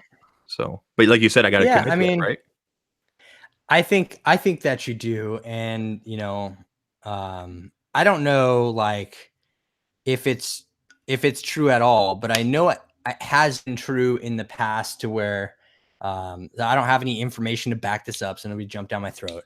But back in the day when YouTube rolled out 4K, and it was a new thing, and not a lot of people were doing it, I'm pretty sure YouTube was actively pushing 4K videos. I've heard that before, and in recommended, right? Yeah. And I think that the same will happen with new aspect ratios now that YouTube natively supports it. Right. Because they're always on the cutting edge of like video, right? They have to be. It's freaking YouTube. So, and actually, that's one of the reasons why I bought a 4K camcorder initially, because when I was initially doing my research, I was thinking to myself, how deep do I want to go into this? Well, I might as well be proactive for the future. I bought a 4K camcorder. Yeah. I think that anybody that wants to be, you know, proactive and future proof doesn't need to go anywhere beyond 4K. Like these 8K cameras and stuff like that. I mean, obviously it's nice to have that punch in resolution. Like you could punch in 300% and still be good, you know, and be just as crispy as you would be at 4K. But I think that's enough. And just like that, you know, getting like A6500 or whatever, or the GH5 changed your outlook on the stuff and the way that you shoot when compared to your Handycam. The same thing is to be said about any tool that you get. I mean, Jason got a new boom stand. It may have changed his outlook on how he could creatively, you know, position the mic to do better, different, whatever. You guys know what I mean? You get a new toy, it changes your outlook. It forced me to like do it differently. So then like it affects the whole setup. So what Dom is saying, what Dom is really saying is he's not saying no to the Red sponsorship. He's just saying it's not necessary. I'm not saying no to the 16:9 train, because actually that other channel, Box Attack, I still shoot 16:9. Do you use a different camera for that? No, I use the same camera. Okay. I use the same camera, same settings. I can flip the switch in my brain to avoid the guides. You know, when I'm framing that up, and I don't know why I do that one regular and the other one not. I guess it's just multitasking my brain and just kind of, I don't know. I'm just whatever. That's irrelevant. So I'm not against the 16:9 train. You're a real video creator. You're thinking about it all the time, kind of thing. Yeah, I get it, man. I get it. I'm not like against shooting in 16:9, and I'm not against shooting in 2x1, and I'm not against shooting in any other aspect ratio that people would want to do. I think that it will be beneficial, and it has been around since the 40s or something like that. Yeah. And a lot of TV shows and movies, I guarantee you, a huge more amount than you would actually think are 2x1, but you would have never noticed because it wasn't a part of the conversation. Right. And that's the biggest thing, you know, people, you just don't think about how this thing looks versus another thing unless people are bringing it up and saying that it looks like this thing versus another thing. Perfect example, Marquez's camera test. Yeah. Right? Oh, yeah. Yeah. I mean, it's kind of a parallel to that, whereas people associate brands with quality, and that's not necessarily the case. And people were like, Justine's reaction to Marquez revealing everything to you was the best. Like, and people were like, oh, well, you know, the compression, the social media compression degrades the quality, and that says everything about this invalid camera test. And I'm like, bro, are you printing out full-size canvases of your pictures? Like, who is actually viewing pictures outside of social media anymore? Yeah, you know what I mean? Like, that's where we post our pictures. That's pretty much the only use case for a smartphone camera. Unfortunately, the only printed photos we have in our home are the ones that we got from the photographer from my kids from school. Yeah, exactly. Right? Yeah. Other than that, so like we look at them on the TV, we look at them on the phones, we look at them on the tablet, right? Yeah, you're right. The thing is, people just get salty because it was never a part of the conversation before. Now it is. It doesn't fit their narrative. exactly. And the same thing is with 2x1. And not that to say that it doesn't fit somebody's narrative, but their creative preferences may not align with that aspect ratio. But now that it's a part of the conversation, it's being brought more to the forefront of things. And it's interesting you bring up the whole narrative type thing, because I kind of had this switch kind of click off a couple weeks ago. It was actually a couple days after I messaged you, Dom, and I asked you about using some footage for an upcoming video, which I haven't brought out yet. It's my iPad review video. And like, as I've always been hardcore Android, and I'm doing I picked up the iPhone XR, which I'm loving, and I have a separate number in here, and I have a separate, I still have my Android, my flavor of the month or whatever it is, and so I'm not switching over, but I'm giving I'm giving this a good try and everything like that.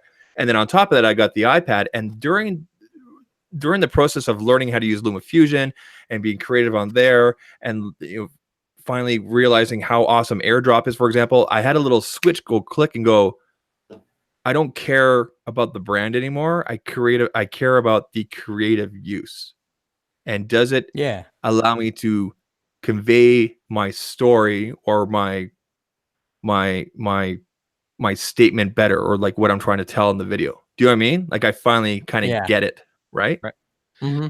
Well, I mean, a lot of times the constraints that you put on yourself as a creator are what help you define what you're going to do. So, because especially these days, if you want to be a songwriter and you can make any sound that you want, that becomes like somewhat overwhelming in the sense that it's like, okay, where do I start? But if you say, I have this idea in my head and I'm going to use these constraints as the boundaries for that, then it has an effect on the overall outcome of what you're doing. And it's the same thing if you're talking about aspect ratio in terms of video footage or photos, where you're seeing it in a different way, and so that's going to impact everything about. Yeah, I see it in a completely different way now. Like from at one point, it was like, I got to figure out a way to do it with this and this, and now that I have these tools over here, it's just so much easier. Especially, like, I'm actually enjoying using my iPad Pro more for doing thumbnails, even though I haven't used any of them yet, than I am for video editing. I'm enjoying the video editing process of it. Once they put out a full version of Photoshop too for the iPad, which they plan to do next year, it's going to be incredible for that kind of stuff. And and I don't know if you guys remember hearing that, but they are doing a full-on desktop version of Photoshop on the iPad. Yeah, I watched which will be insane. At the event, and I was just like, okay, now it's getting real. Sorry, go ahead. Oh, and I was going to say just this conversation about the, the ARM-based MacBooks and stuff. I mean, I think obviously that's in Apple's best interest to do that long run in terms of profitability. We all know they're about that profit, and making their own chips will decrease their costs, but allow them to sell the MacBooks at the same price.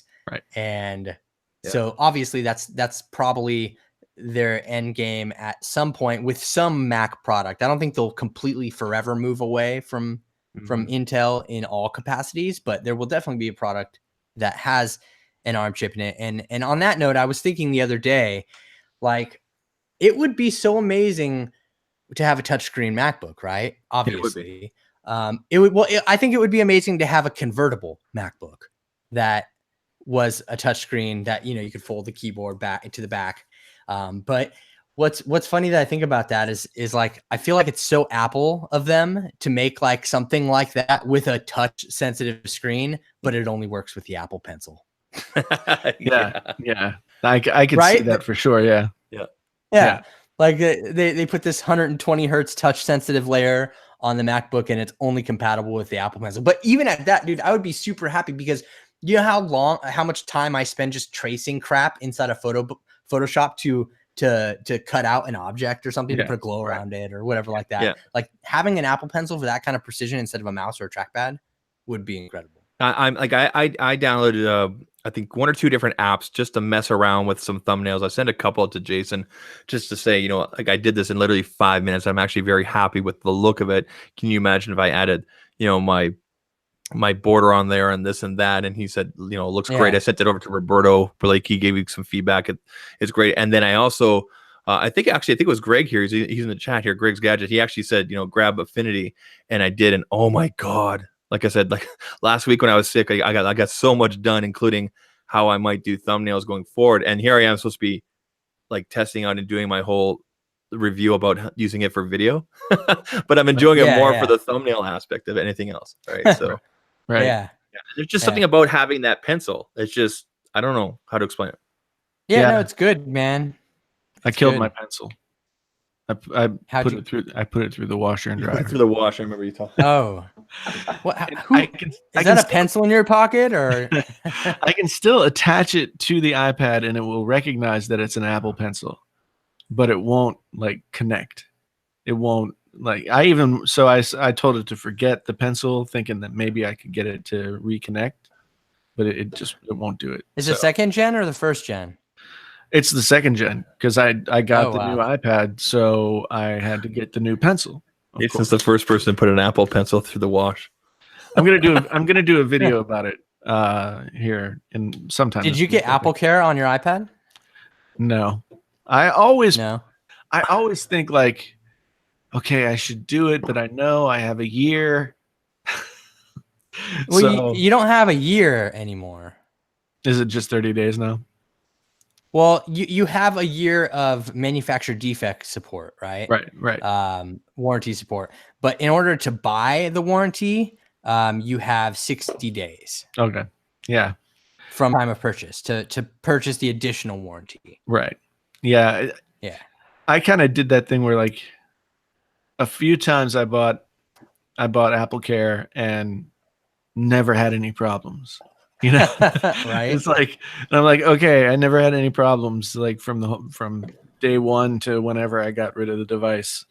So yeah, now I'm just like, do I want to spend an extra however much it is right now? Like when I bought my iMac Pro, I literally was taking dollar bills out of my wallet to like make up the last amount. And then they're like, do you want Apple Care? I'm like, I don't think I have it right now. So the only thing I usually will get it for, especially now that they offer it for this, is my MacBook. Because they offer accidental warranty, right? Accidental coverage for the MacBooks now, and the iPhone, because those are I like being able to treat those as tools. Right. Not baby them. You know what I mean? Like my MacBook is the greatest tool that I have for a lot. Dude, I mean, I'm doing the stream on the iMac Pro, and I have PCs and stuff galore, but majority of the time I'm in my living room on the couch editing on my MacBook. And I just like to be able to take that anywhere, treat it how it needs to be treated to get the job done, and not have to always think about, I don't want to break this, don't want to be delicate with this, Yeah. So that's why I get it. Even if I don't use it, that extra $200 expense or whatever it happens to be is worth the peace of mind for me. It puts it out of my mind. You know what I mean? The thought of breaking it. It removes the aspect, which then in turn excels my forward momentum. Yeah. I mean, I think it makes sense for just about any mobile device, especially one that you're going to be using for work, or that you're going to have in your hand throughout the day. Yep. So I think it totally makes sense for that.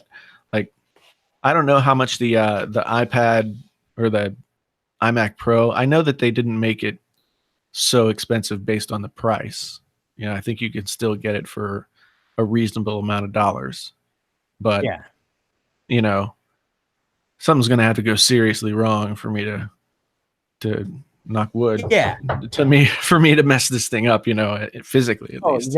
Yeah. I mean, 100%. Yeah. And they're already so expensive as it is. It's like, but at the same time, that brings the argument of like, well, I mean, if you just build a PC, whatever breaks, you could just swap out. Right. By the way, gaming PC video from the other day. I think that was it was cool. You were going through all the parts, and I was like, man, did he forget to buy RAM? Because it was like the last thing that he did. No, I didn't. Like, did he forget to buy RAM? Like, that's stupid. And then you never opened those boxes, did you, Jason? I did. I mean, the computer has been put together for a couple of weeks. Oh, you actually put it together. I thought you just bought the boxes just to get everybody going and then return it all.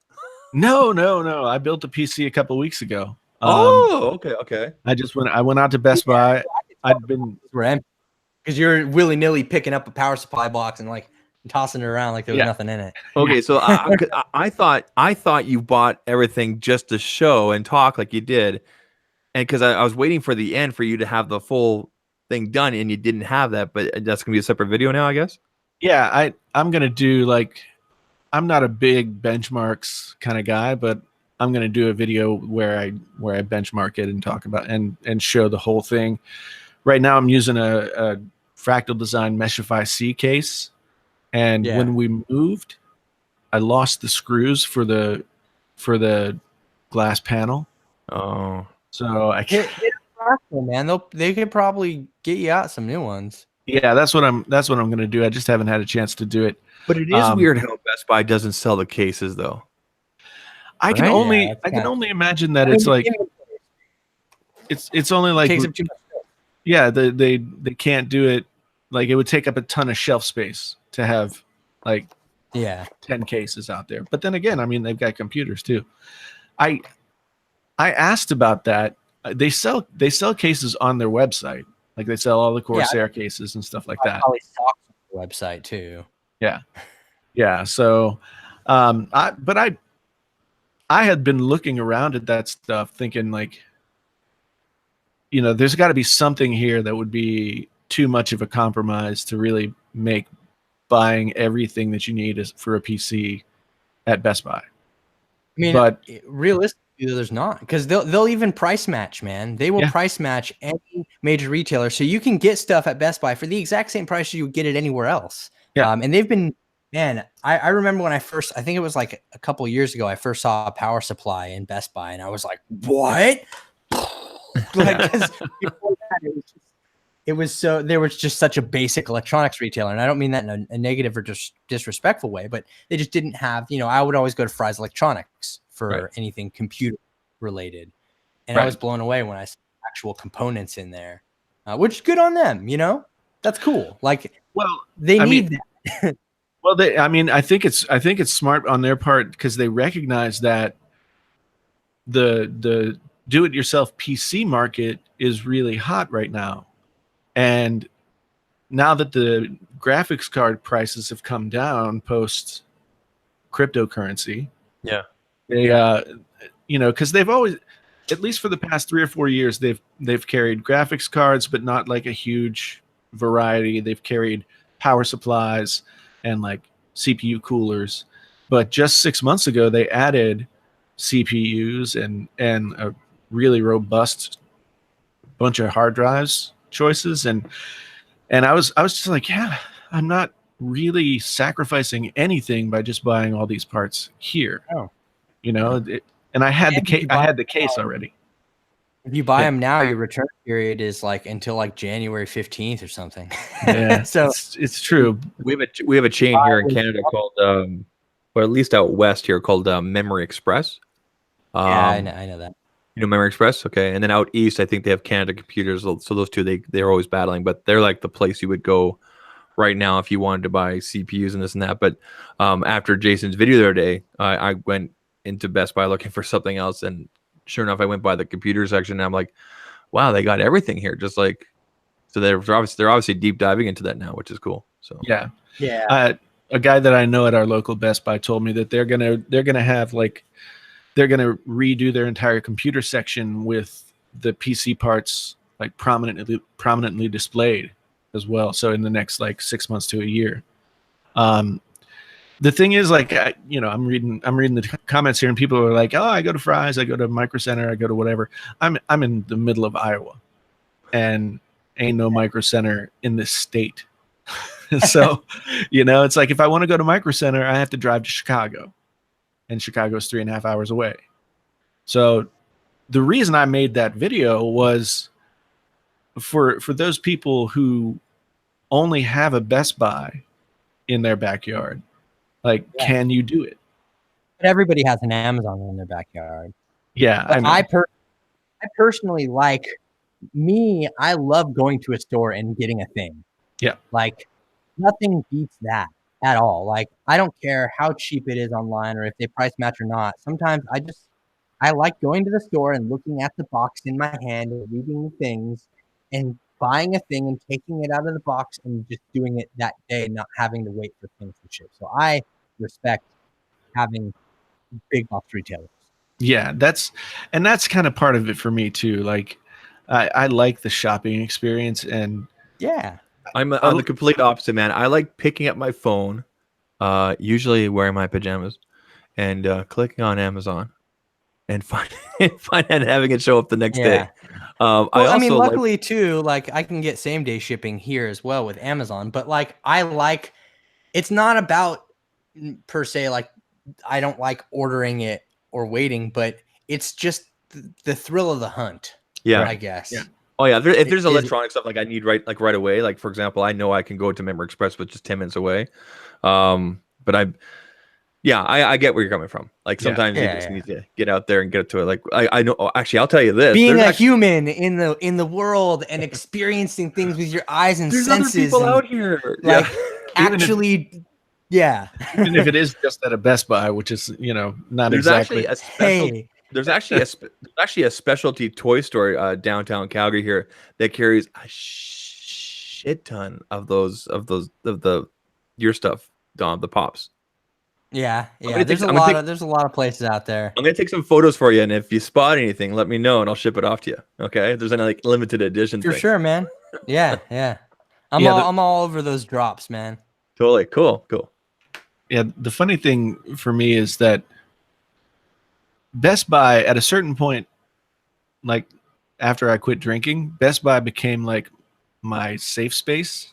Like your therapy? Yeah. Yeah, like if I was feeling stressed out, I knew I could go to Best Buy and just kind of walk around the store and look at stuff. And of course, I usually ended up spending. Okay, so this leads money. to actually a bigger conversation. Here's something we can talk about. Is traditional retail dying, or is it evolving into something else? Well, here's the thing, okay? And this is actually, I believe, what made Best Buy popular to begin with, right? Is that whole showroom aspect. You walk in like a car showroom and you can feel and touch the car and open the door and get in the thing and play with the stuff, and that's what made Best Buy popular as a big box retailer. And then the internet caught up with cheaper prices and, inexpensive to free shipping and things like that. And it started to take away business from Best Buy. But what's funny is what made them popular originally is now making them popular again, because A, people go there and they just look at stuff and then they order it online.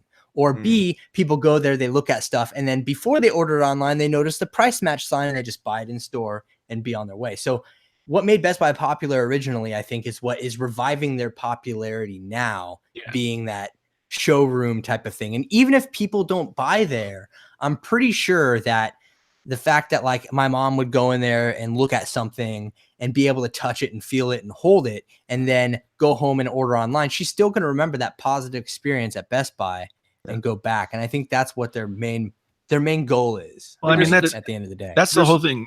Like Black Friday is kind of that in a microcosm. They get you in there for the deal or whatever, but they know you're going to walk out with 10 things, right? Oh yeah. And so the thing that's interesting about Best Buy, and yes, Bob Grimes, I do remember CompUSA and Computer City. CompUSA, back in the old days, if you went into an electronics store, you were going to get like one-on-one service from somebody who worked there, and it was more like going into a furniture retailer than it was going into some place to just browse and kind of look around and then ask questions if you have them. And Best Buy was one of the first places to change that model to being able to walk in, have everything laid out in front of you, and then go check it all out. And not have somebody following you around or any of that kind of stuff. We had a chain here in Calgary for the longest time. I don't know if they were anywhere else in Western Canada. They're called Sounds Around. Oh my God, back in the day. Any of the Canadians in the chat will know what I'm talking about. Sounds Around. You walked in there, you didn't even get 2 feet in the door, and they were on you like hawks. I hated going there, but they were the only place in town to get like car stereo stuff. So this is back when I was like high school and everything like that. And you have like a 1984 Chev Celebrity, some banged up vehicle, but I have like more expensive sound equipment in the trunk, and like 3 15-inch subs in there, and like a 15 disc changer. Yes, a 15 disc changer. Yeah. Right? Am I dating myself yet? Right? And so the only. And then Best Buy came along, and Future Shop and everything like that. Or actually, it was Future Shop, and then Best Buy came along with the whole, hey, come in and just, like you said, like the whole showcase thing, right? Yeah. Killed places off like that, right? So, but I was going to go back to what Don was saying. Like, there's certain things that I will only go to the store to buy. I will not buy shoes online, for example. I'm very hesitant to that unless I know the exact brand, for example. Like shoes or something I need to go out and touch and feel, especially like a nice pair of like, leather dress shoes, something like that. If I go out and buy a suit, I'm not going to buy a suit online, right? I'm going to go see my tailor and get that custom done. We have a favorite place to go buy bakery products from, right? Like I know I could go online and go Walmart, whatever, and go pick it up or have it delivered or whatever, but I'm not going to do that. I like grocery shopping. Do you? I just like it. It's the same reason why I like going. The same core reason why I like going to stores. It's just, let's just be a human in the world. We're so mixed up in technology all the time, and our basically our lives have a phone screen in front of them, 16 hours out of the day. So it's just nice to be a person in the world. I like going to Costco on a Saturday and letting my kids loose in there and see what kind of havoc they can do. You're that person. Okay. I've seen your kids. No, but they're back in the vegetable section, like crawling into the bin, the whole deal. Getting all the free samples. Yeah. Oh yeah. I'm like, go find the food. Go let us know. Yeah. Dad, they got chips over here. I'll be right over there, son. But no, I know what you mean. Yeah.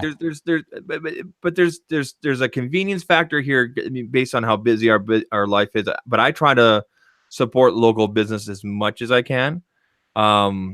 But yeah, I don't think retail is dying per se. I hate when people say retail is dying. I think retail just needs to evolve and work with manufacturers and vendors. Like for example, one of my bigger customers is a big electronics retail store chain in Canada. They have about 43 locations. They're not nationwide, but they've worked out with some of our vendors so that there are certain SKUs that they have of this particular product that are only available in their stores. They're not available online at all, and things like that. So I think because you're intentionally limiting your customer base. Like if you only make certain things available in store that aren't online, like, well, I mean, because they have to compete with the online, right, Dom? I mean, if someone walks into their store and says, you can just be the online too. You don't have to compete with them.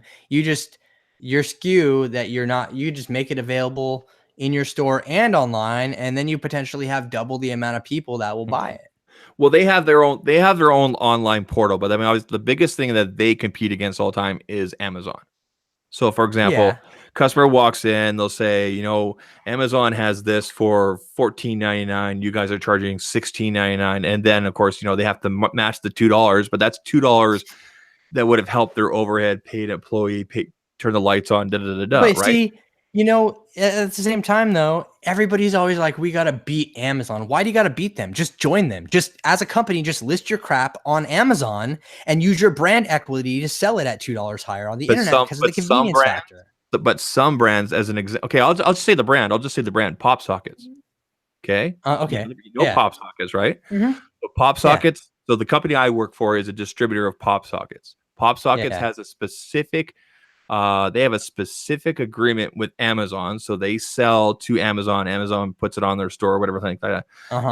Now with some of my customers, there are certain models or certain styles of pop sockets that can't go on Amazon.com.ca. Of course, yeah, and only available in the stores, so that they don't have to compete against someone coming in saying, they have the black one for $9.99. You guys are $10.99. This particular retailer will say, well, so what? But we have these exclusives right here. Check it out. Right. Yeah. And that usually turns into a sale. Sense.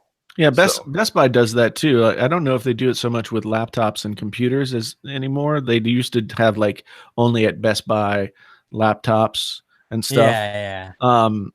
I don't know that only at Best Buy was really a selling point for anybody. No. But yeah, the thing that I miss the most that hasn't been replaced, and I don't know if it ever will be replaced, is high-end audio. Going into like a town my size, you gotta hear it. yeah, a town like in a town my size, being able to go into a shop and listen to the stuff. And at that point, like if you're seriously thinking about buying a couple of $1,000s worth of speakers, then you can talk to the rep, that's the retail guy that's there. Mhm. And he sells these things, so he knows a little bit about what he's talking about. And even if you know more than he does, it's still, hearing it, seeing it, there's something very, very special about that. And like these days, there is a place in my town, but they don't carry any stock. They you have to order it online. Yeah, so they'll, if you want a particular thing, like, oh, I want these Paradigm speakers. Okay, we don't have any in stock, but we can have it here in 2 days. It's like, well, so can Amazon. Come here. Yeah. So can Amazon. So yep. So and yes, Laser Brands is right. Some Best Buys have the Magnolia shop, and that's great. But the closest Magnolia shop for me is in Des Moines, and that's 2.5 hours away. Mm-hmm. So it's But it sounds like the problem is more with you than everybody else. Yes, it's true. I mean, you should move from your small town.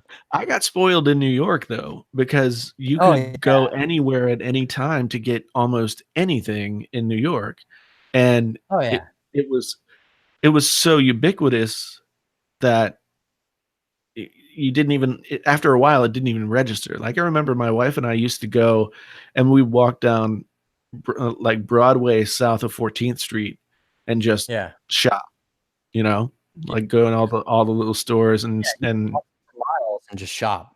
Yeah. And, stop into some record shops and Urban Outfitters, et cetera, before Urban Outfitters was like what it is now. Yeah. It was still hipster, but it just wasn't like everywhere.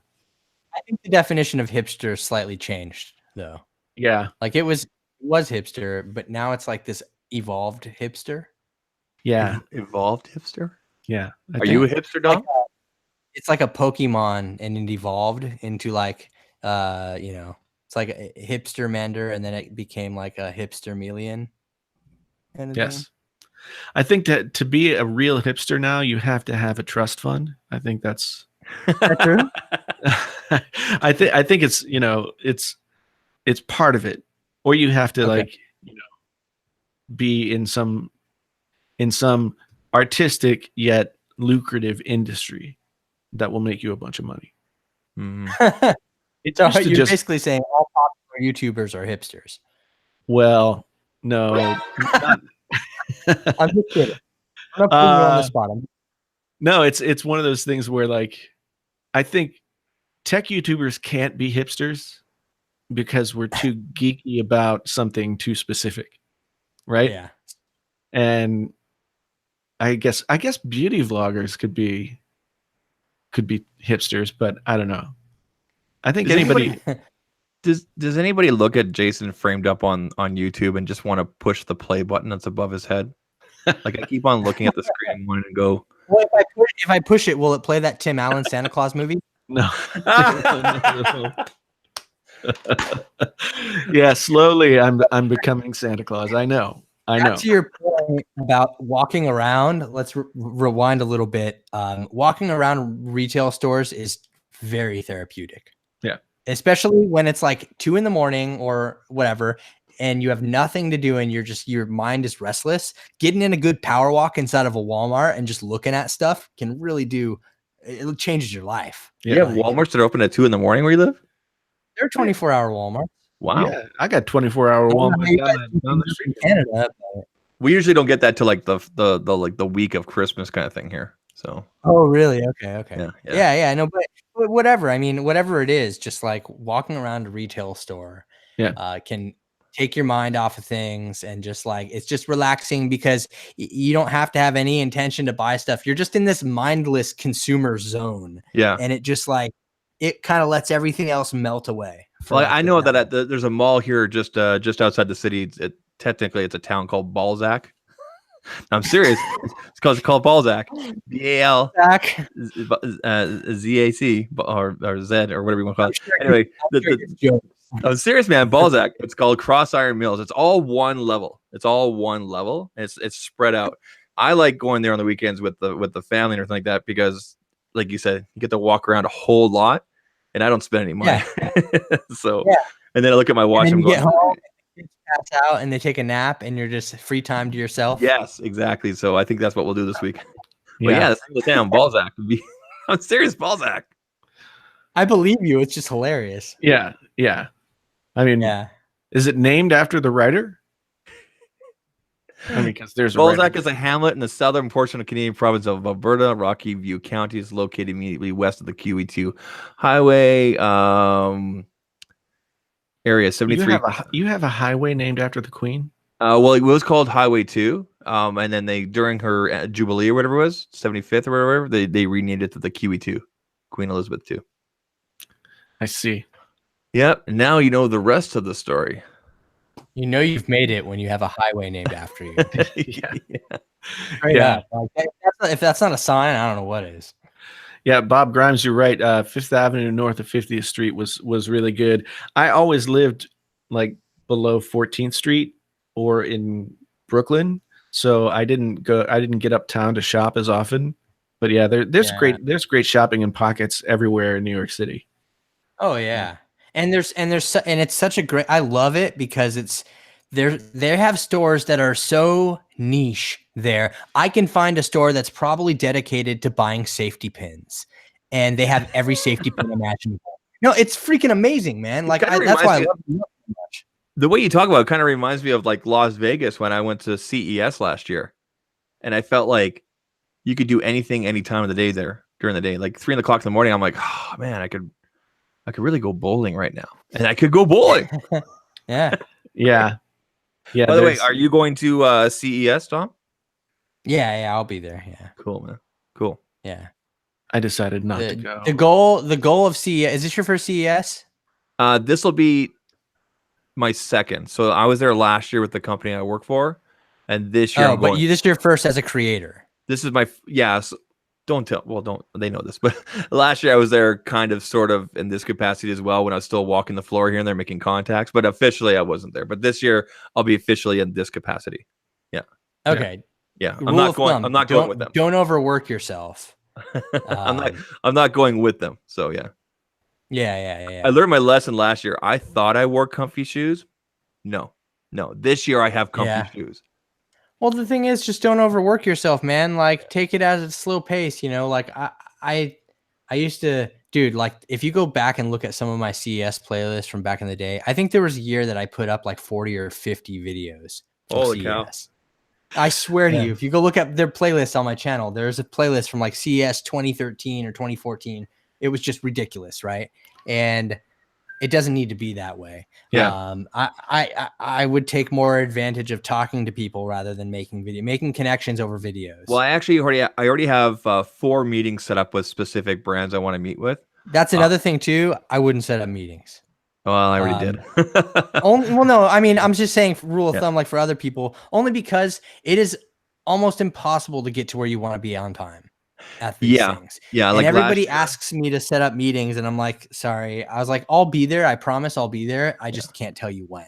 Like last year I stayed at the Luxor, which I know is at the end, and we even told the cabs to go around, like not down the main boulevard. That's insane, right? To go around, and from the Luxor to the Las Vegas convention, like the South Hall, which is normally a 15, like maybe 10, 15-minute drive. It took 45 minutes. It was insane. Yeah. Yep. Yeah. Yeah, so I have 4 meetings set up. 2 of them are actually in the Sands Hall with all the like startup guys, like the Indiegogo's and the starter guys and everything like that. Yeah, and that hall is totally underrated, by the way. It is. There's so much cool stuff. There was a company there last year, and I think they finally got things under control this year. The product's called PupScan, and it was a scanner. It looked like a tube basically, and you would scan whatever's on your, like whatever you're scanning there, and then export it to like a Drive or to Dropbox, whatever, into instant PDF kind of thing. It was just one of these instant scanner things. and they were supposed to release it last year. I think they did in limited amounts and everything, and this year they're supposed to be full blown. So I have a meeting with them, which I'm looking forward to. So Yeah. yeah. Off topic. I really hate the whole Kickstarter thing. What do you mean? Like, in regards to what? In regards to the fact that I hate that companies can't just make their damn product and just do it. Like, instead, everybody has to do a campaign for a thing that we damn well know is already R&D'd and in production, etc. And they just want to use Kickstarter to take pre-orders. Why don't you just take freaking pre-orders? See, instead? yeah, I've noticed that too in the last couple of years. There's been a lot of big companies. I'm going, why are you on Kickstarter? Yeah, Cooler Master did a Kickstarter thing, and they're one of the biggest PC parts manufacturers ever, and they did a Kickstarter thing. I'm like, really, guys? Like, have you heard of seriously? MePow or MIPOW? Anyway, they do a lot of lighting and smart lighting and things like that. They did a whole bunch of Kickstarters on there last year with their candles and everything like that, their digital candles and everything. They were a company that we used to distribute at the company I work for. And I'm like, why are you guys on here? Oh, it's just to get the word out, this and that. And think to myself, you're taking away from real people that could use the real attention on here. Yeah. Well, you know what? I have a theory actually about Kickstarter, and I think Jason's hat is tinfoil enough to roll with me on this one. Okay. All right. Let's hear it. I think that Kickstarter got a widely bad rap for companies just stealing money and not shipping products and not doing things. And coincidentally, we see all these big brands doing Kickstarters now as basically pre-orders. I think that Kickstarter is compensating these brands to launch their pre-orders on Kickstarter. Yeah. In order to raise brand equity for Kickstarter to make their image look better. That makes sense. Or they're incentivizing them in somehow, maybe not compensation directly, but there is some kind of political exchange going on to help revive the Kickstarter brand by having these main brands that have no business on Kickstarter on Kickstarter. Right. Yeah, that makes sense to me. Like, I did a Kickstarter for my first novel, but it was like I had written the book. I needed the money to print the book, but I also wanted to make a record that went along with the book. So it was like I needed. It was a very unique situation, and Kickstarter was perfect for it. But yeah, it's so hard to tell these days with Indiegogo and everything else. Like, I have a friend who invests in a lot of these things, and it just doesn't happen. Like, and then you just don't get your money back. I'm very picky, choosy based on the experience I've had with a couple. Literally, only a couple. I think out of the 9 or 10 that I've actually backed, I've only had only 1 or 2. Actually, yeah, I think it's only 2 that never came through. I donated money, and then didn't get it back. I know with Indiegogo, for example, and I could be wrong about this. I know with Indiegogo, if it doesn't hit a certain threshold, you can get your money back based on how it's set up. Maybe Kickstarter like that as well. I'm not sure. Depends on if they set it up that way though too. Okay. So the brand has that call. Okay. I think Indiegogo used to be like exclusively, here's the threshold for funding, and if you don't reach the threshold, nobody pays any money and your project's done. But they may have changed it since then. Like, I had a friend who did a record on Indiegogo, and that to me would be too nerve-wracking. I'd be like, I personally have not backed any Kickstarter projects ever. And the only reason is that I don't know. I'd rather not wait a year to get something that I purchased. And honestly, as much as I review things, I'd rather read reviews about the thing that I want and make a decision, then I'd rather, like, this Rhino Arc 2 thing looks amazing. But you know what? The $100 to $200 I'm going to save by Kickstarter ordering it, I'd rather just wait and pay that when it's available. Right. Yeah. Yeah. I mean,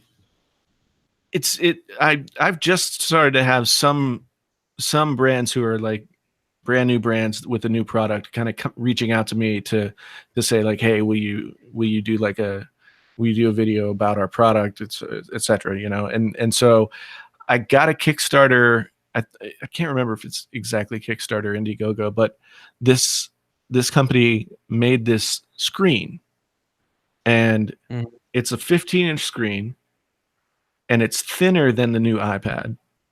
It comes with a carbon fiber, like, something just like the iPad thing. And it has USB-C. And you can plug it into anything and have it become an instant, like, secondary touch screen. That's cool. Yeah. So what's the thing? It's just that how thin it is? No, it's that it's a touch screen monitor that's like totally portable. It can't weigh more than a pound. Huh. Did you have one? Yeah, I've got it right now. I've been using it a little bit, but like, that's cool. I want to try it out as like a control surface for like Logic Pro. Yeah, that makes a lot of sense, actually.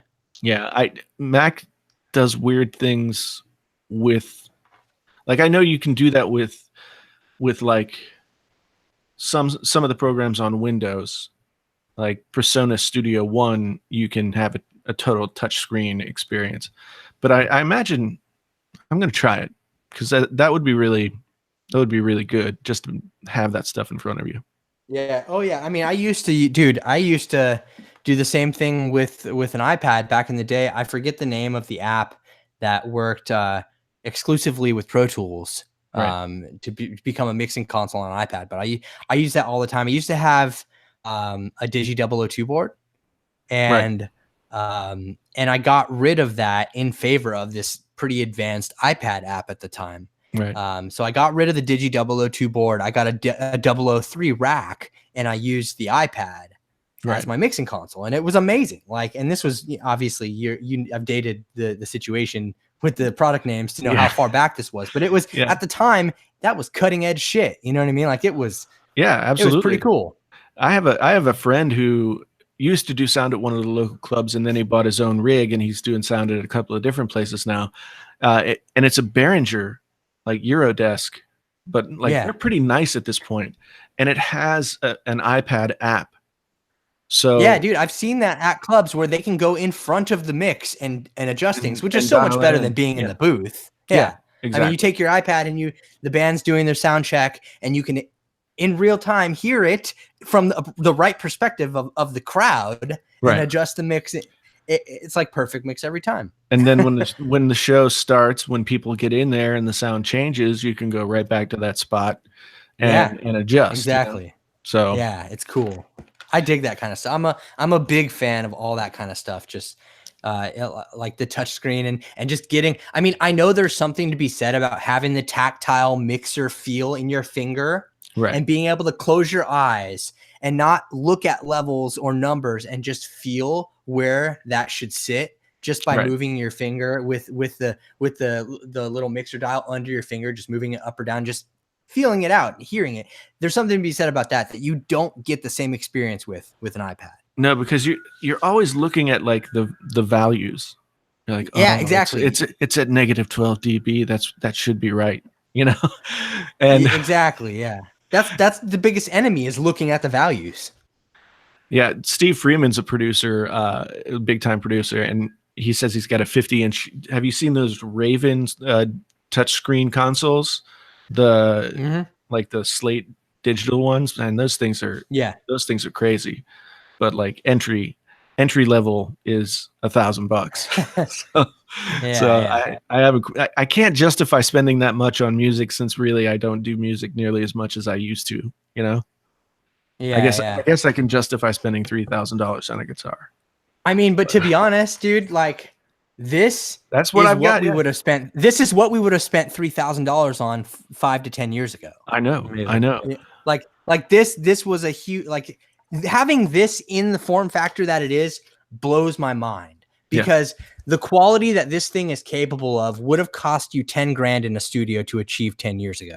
Yeah. I bought my first studio gear in 2003, I think. And it was like a Zoom all-in-one, like digital recorder. And that thing cost like over $1,000, I think. And oh yeah, dude. I remember those prices. Yeah. It had a CD burner in it though. I had an old school Fostex 4-track recorder that was a pretty penny back in the day when it came out, but Mhm. man, did I take full advantage of that power that thing had. Because at the time it was amazing, like Yeah. to be able to like layer stuff on like Right. this little device, like, oh my God, it was so incredible, you know. But now it's just, man, like the power that things are capable of is just, I feel like myself and a lot of other people like you guys and all of us within this like specific age range that got to live between the transition of like that kind of like music tech production stuff to what it is now, or in any category, that change that happened, that metamorphosis between technologies. This was a great time to be alive, to see that happen. Remember this, kids? What is that? What is that? An 8-track? Look at that purple vinyl. Is that like a maxi single? No, I no, it's like a regular. It's only got a couple tracks on here. It's got maxi single. Yeah, it's got Purple Rain and God on here. That's it. They still sell records though. Oh yeah. I mean, vinyl like is not resurfaced, going totally. away. Yeah. There's a place here in Calgary called it's called Recordland, and they were on the verge of shutting down and completely disappearing. Now they're lined up at the door every single weekend. They're insane. And I rebuilt after losing and having it stolen from me my vinyl collection from years ago. And I ended up buying 4 of those Purple Rain in the Purple records because I'm such a Prince fan. But yeah, it's cool having the feel and the look of vinyl and everything like that. I enjoy teaching my kids about it and everything like that. So yeah, it's kind of fun. Like Tom Warburton just mentioned Tascam. Like I had a Tascam Porta Pro 2, like up until earlier this year, and I finally sold it because I wanted to have less stuff on my desk. But like for a time, I was actually using my computer as a front end for the 4-track. You know, like everything was going into the 4-track, and you can do things like you can use a 4-track as a tape delay, and all kinds of other crazy crap, and you know, do like loops and everything else. And I watch a lot of video. I watch a lot of music, like studio related videos, and sometimes I'm just like, you have never actually recorded a record anywhere but on a computer. I can tell just by the way you're talking about it, you know. And not that that's a bad thing. That's the way it works now. And the democratization of recording or video or anything else. I mean, that's a big deal, because now it's like they're not the gatekeepers that there used to be. Yeah, power to the people for sure. Like it's great. I think it's great. But there is something to be said about the timeless like recording in a studio experience with 3 or 4 of your best friends in the world. And you know, and just having that, you'll never have that kind of same experience again, because everything is at your house or whatever, and that's not a bad thing. Like I'm totally for, like you said, the democratization of like just being able to do it yourself. You know, screw labels, screw record companies, this and that. You can actually do something and make it yourself with zero help from the outside world and come out with a product that is just as comparable to anybody on iPad. Did you see Jonathan Morrison's video? Yeah, no, it, right? For real. I'd actually watched several of Henny the Business's videos like over the past couple of years, and he's been doing that as a producer for quite a bit of time, and I was glad to see him, you know, to see Jonathan grab a hold of him and put him in that video. Like, yeah, it was cool. iPads, like, there are people who have never made a record on anything but an iPad. Yeah, you know? That's crazy. That blows my mind. Yeah. I mean, my first, so I interned in a studio when I lived in New York, and then my band made records in, you know, we did 2-inch 24-track out of like one studio that we worked at had the Neve console that was in Air Studios until like 1977. Yeah. I think back to it now. I used to live in a, oh, wow, this is back in the day. Back in my 20s, I lived in a house with 9 other guys, and 8 of those guys were in a band, like a heavy metal new wave, no, not new, like new metal type band. And I remember they were so close to quote unquote, I guess you want to say making it or whatever.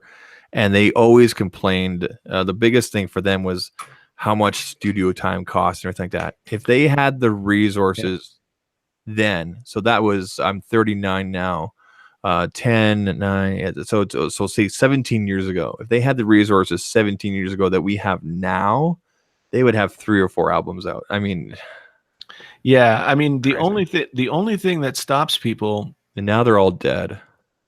No, I'm kidding. They're not. They're fine. the only thing that stops people now is, I think, sort of having to learn by yourself. You know, you don't have that sort of mentorship thing that you could get when you were interning at a studio or when you were in a band and you went to a studio and you got to see and feel how these things work. Yeah. And we've lost that in a lot of places too. Like, I miss that. Like video games. Remember when you used to take your game console over to your friend's house and play at them, and now we just have LAN parties. Like, remember this, Dom? We've lost that. Yeah. Right? I mean, that actually never really did anything. No, it never did. Yeah. We all thought it did, right? But I miss those mentorship things like Jason was talking about, like just being able to be in the same room with somebody else that enjoys the same thing you do, that might be better at it, and learning from the situation. And you're in there for longer than any two people should, any group of people should be together. You know, it's probably late at night, probably substances have been consumed. And pot probably. Yeah. And you just like, and that's another thing, like you were talking about going into a retail space and just kind of losing yourself, like going into a studio, taking a week of studio time, and it's just you and your band and you're making this thing and you're like totally focused on one end, and you forget about your entire life outside. It's just that was some of the best experiences of my life were being in I rooms agree. with people. Yeah. And you know, there's something about this human interaction thing that's proven to be beneficial. Yeah. Okay. Now I have a couple. I'm gonna steer things in a kind of a different direction here. Let me just say this. So I was saying earlier that I started a Twitch channel that I'm gonna play live music on, and like take requests. Free bird. Yeah. Free bird. Yeah, I mean, I'll take requests. That doesn't mean that I'll actually play them. But you know Foghat? Foghat. What was Foghat? Oh yeah. But a local promoter. He avoided that. No, I'm not playing any Foghat. But a local promoter asked me if I could do like YouTube live on stage and broadcast it out to both the people who are in the venue and out to, you know, the live stream. And I was trying to think of a way to do like a tech video or a podcast or something like that. But now I could just get the band together. We could play a show. We could simulcast it. And the resurgence of Star City. No, I have another band now. It's you have another band? Federation of like-minded individuals. So I call them twice a year and we play shows. Would you be like Mark Wahlberg and be like, you need a haircut? And be like, I'm in a band. No. You ever saw Rockstar? I did. Yeah. Did you see Rockstar? It was a great movie. Man. I did. I actually enjoyed that movie. But it was a pretty good movie. Yeah. It was sort of based off of what's the band called?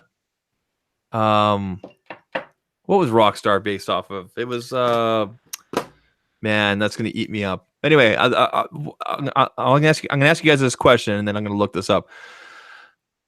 Starting with Dom, your top 3 smartphones of the year, starting from 3 being at the low and 1 being the top, and reasons why.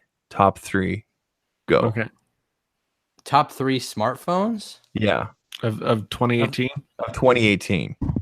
Your top 3 and why? Go. No particular order here, by the way. But and this could actually change if I decide to do a video about this. I told myself I wasn't gonna, because it's just everybody's doing. And yes, there it is, Judas phone Priest. reviews. That's what that movie's based off of. Rockstar, Right. Judas Priest. Right. Right, go ahead, Dom. But anyway, I would definitely have to say that one of them is definitely the Razer Phone 2. Got it right Because here. the value proposition there is just insane. Like the value there that you're Right. getting with that phone, I think is worth it. I think is worth the money, and it's a great phone overall. Then I would have to, I mean, any of the iPhones are a great pick for this year. I'm not going to single out like the 10s or the Max or the R, because to be honest, like all of them are good, and like whatever, like they're all decent phones. Like they do what they're supposed to do, and They do iPhone that's things. that. Yeah, they do iPhone things, and they make iPhone people happy, and that's what they're there for. And they're good, and they may not be as cheap as we all would like them to be, but they do. But they might be next year. But they're the right. They're the only phones that can do what they do. If you like iPhones, right? Right. So that's a given. And the third one, I would probably have to say is that new Palm device. No, I'm just kidding. Oh, what to say? What? No, I don't know. The third one for me is going to be a tie. I'm going to have to give it a tie between the Mate 20 Pro and the Galaxy Note 9.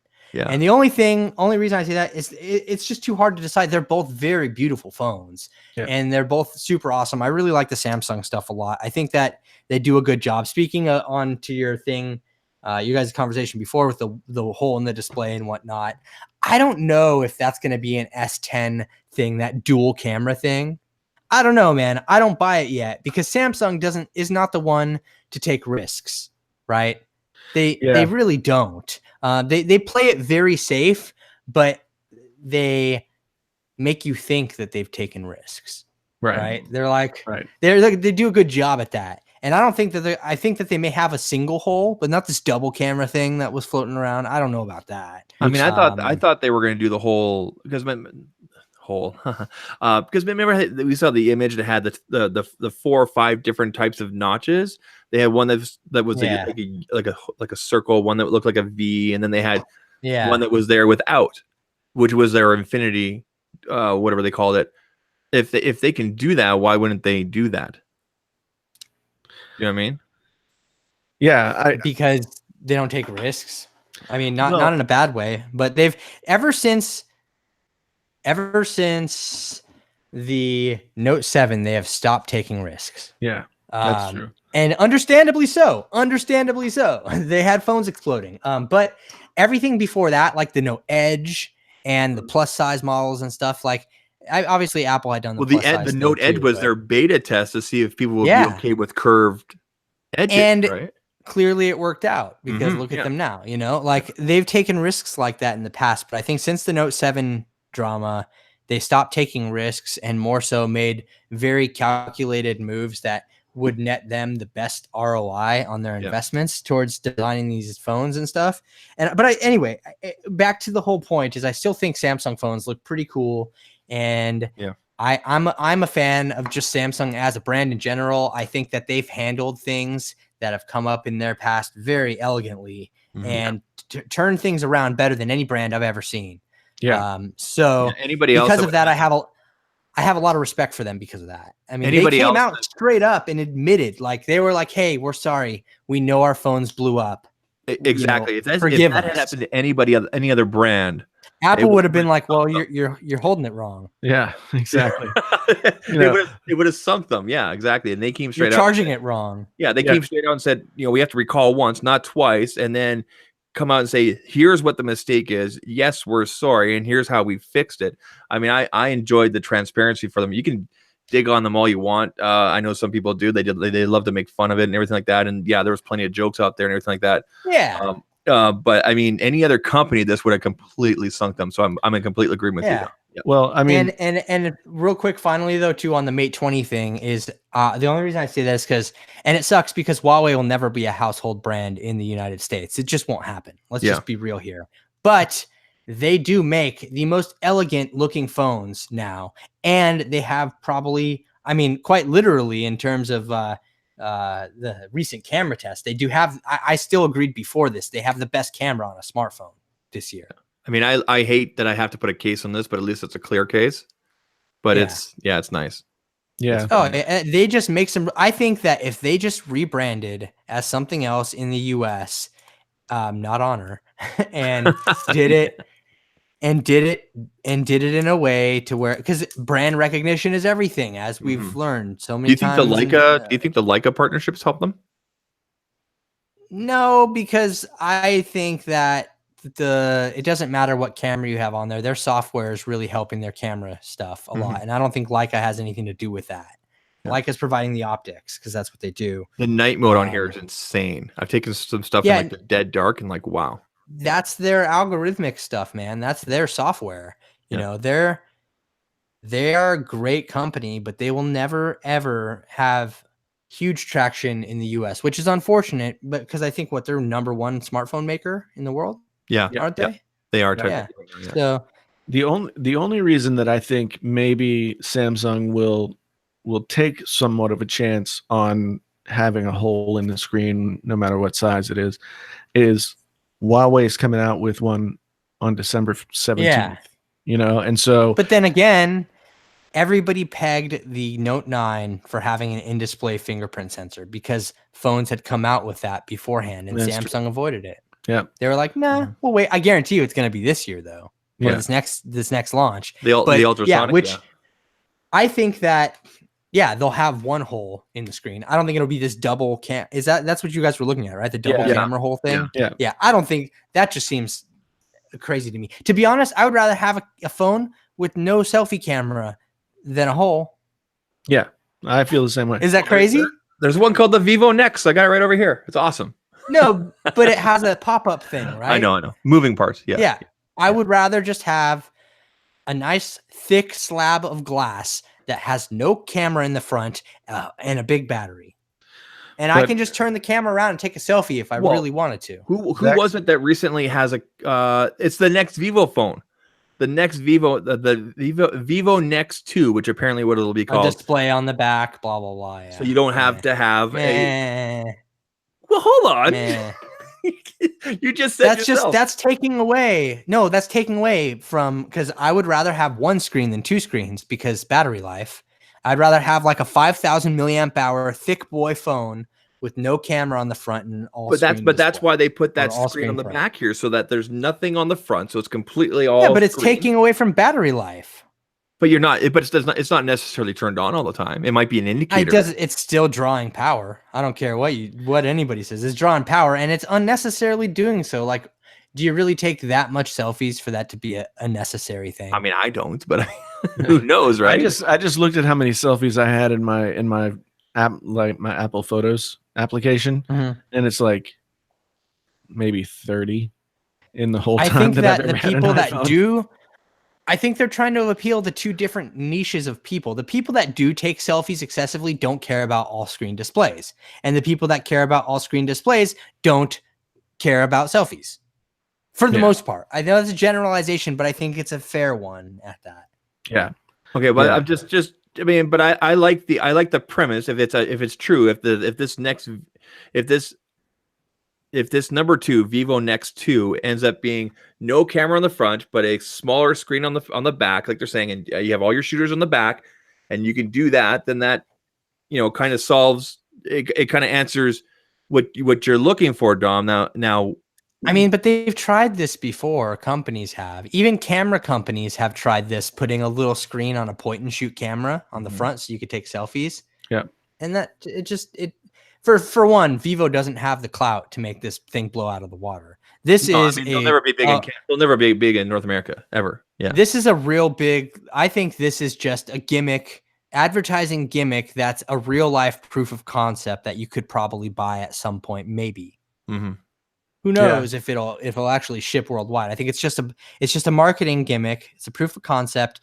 Vivo was in the forefront of the in-display fingerprint sensor. They were the first ones to do that. Remember? Yeah, I had the UD up here. Yeah, I have it. It's slow as they were the they were the first ones to do that, and I think that they approached these kind of things as, okay, well, we can spend $1.2 million in Facebook ads. Let's just spend $1.2 million designing this wacky phone, and that'll get them the same exposure. Because everybody's writing an article about this Vivo phone with the display on the back. You know, it's a marketing tactic. Either way you look at it. I will try it and buy it if it comes out and it's ready. But here's the question. I just don't care. So Vivo is owned by the same company that also owns OnePlus, as you know, and also Oppo, right? So now we've seen that same technology, the Synaptics in-display fingerprint sensor, come to the OnePlus 6T. If, for example, let's say Vivo does come out with this with a display on the back, do you think, Dom, based on your knowledge of the market and the way you've seen trends go, could you see OnePlus coming out with a device, because now they're in North America with T-Mobile and everything, with a display on the back? No, I don't think that anybody is going to jump on that bandwagon, to be honest. I think that we'll figure out a way. And I think that there probably already is concepts out there from technology companies that have figured this out. But I think that we'll see a phone that will be able to turn off the pixels and shine a camera through the display before we do any kind of rear thing on. And that's what I thought that Infinity display was. Yeah, exactly. So yeah, that's what I was talking about earlier today too. Was just the fact that there has to be. I mean, OLED being an organic compound, so an OLED screen is more malleable as compared to like an LED or an LCD. So maybe there's more potential there for something like that. But yeah, I mean, I think that having a camera that is able to somehow shoot through the screen, even if it's just like when you open the camera app, the pixels turn off and you can take a selfie, right? Mm-hmm. Exactly. I think that something like that could be a whole lot more possible, but ultimately, I mean, aren't we moving towards something that is like? Are we moving towards something that's going to be more of a holographic like interface as opposed to like poking at a screen? Like, what is the next iteration of hardware? I don't think we're moving towards Minority Report, if that's what you're asking. Well, but I don't think that that's the end game, because I think that we're getting closer to stuff like that. And I think that like having more appliances with like these kind of interfaces on them and stuff in your kitchen, and like maybe having like something like a Google Home hub that's embedded into your kitchen wall or something is more of a thing. But I don't think we're going to get full on Minority Report with the whole like touching the walls and like, or Iron Man where he's like pulling out prototypes and like expanding them and throwing things onto a TV from his phone, which would be cool as hell. But I don't think that that's the end game. Well, I mean, we're halfway there, but just with Chromecast, right? We're halfway. Yeah, no, yeah. I mean, but I mean, you know what I'm saying? Like this kind of everything is augmented world without wearing augmented hardware. It's almost like the reality is or like you're being augmented by the reality instead of you augmenting the reality. You know what I mean? Like I don't think that we're going to come to that soon. I mean, obviously I'm sure it will be a thing, but I think that we're at kind of a pinnacle of technology development right now, to where every smartphone that's been released this year is pretty much the same. They're all pretty much the same damn phone. Well, yeah, they all have a different shell on it. They all have a notch, slap a different shell on it, slap a different thing in there, put a different skin over Android, and make some people better at software development than others. And you have every single phone that's came out this year. I mean, and this was something that I talked about in last week's podcast, is like, have we sort of reached a plateau with hardware design that like in this kind of form factor, we can't really innovate anymore. We've gone bigger. We've gone no bezels. We've gone all these different directions. Samsung's going foldable. Nobody, that's a curiosity at best. And maybe that's a sort of precursor, a look into the future as to like what a malleable kind of phone might be, but Mhm. it's still like, you know, very, very much like a child's drawing of something like that. Yeah. I just, yeah, and I don't think that we are going to see anything very different. I think it's going to all be about software. And I think, you know, if you look at Apple, Apple has gone further and further toward making themselves sort of a luxury brand. Yeah. And I think, you know, more and more information is coming out. Like there was a report that I read today that said there have been actual reports that have come out from Apple's suppliers that say we're cutting our production for Q4 by X number of percentage points. And it's like all along their supply line. Not There's just for Apple, but for all devices. Well, the speculation is that it's these Depend on- places are all that Apple is their largest customer. Yeah. So if they're cutting big numbers out of their productivity, then it has to be in some way related to Apple's flagging sales. Mm-hmm. Yeah. It's really interesting because I mean, if hardware innovation is over and people don't want to pay over $1,000 for a phone, then phones are going to become much more utilitarian. I think as they should be, you know. But I don't think the key to winning this race is hardware innovation. I don't think the key to winning this race is software innovation. I think the key to winning this race, and it's really, I think the only people that are really kind of creepily doing it is Google, is going to be personalization. How well does this inanimate thing actually know you? And how well can its knowledge of you serve you better in your day-to-day things? Right. And Google does a really good job at that. And it's actually really freaking scary sometimes. Yeah. But I think that's the key, is the personalization aspect. You know, Google probably knows me better than some of my friends. Very likely, just based on everything that I do on the internet. And using that information, it recommends useful crap to me all the time that I would have never actually thought that I wanted or needed or was even a thought in my head until I was driving somewhere, and then Google's map was all, hey, 5 minutes to this place. And I was like, you know what? That's a good idea, Google. I'm going to go to In-N-Out. Yeah, you know? And so like, it's weird crap like that. And I think that is the key. Is that a 3XL? But at the same time, huh? Is that a 3XL you have there? What? This is an iPhone XS. Oh, sorry. I thought you were holding a Pixel. Sorry, go ahead. As an example. No, I was just holding the phone as an example. I think that's the key, but that also makes it way less utilitarian, because then we start relying on this thing we think knows us so well that could fall apart at any time. Yeah. Which is why the magical solution to everything is it doesn't matter what's in a phone or what features it has. Just go to a store and walk around and be around humans for, an hour a day and you'll be okay. Yeah. Yeah.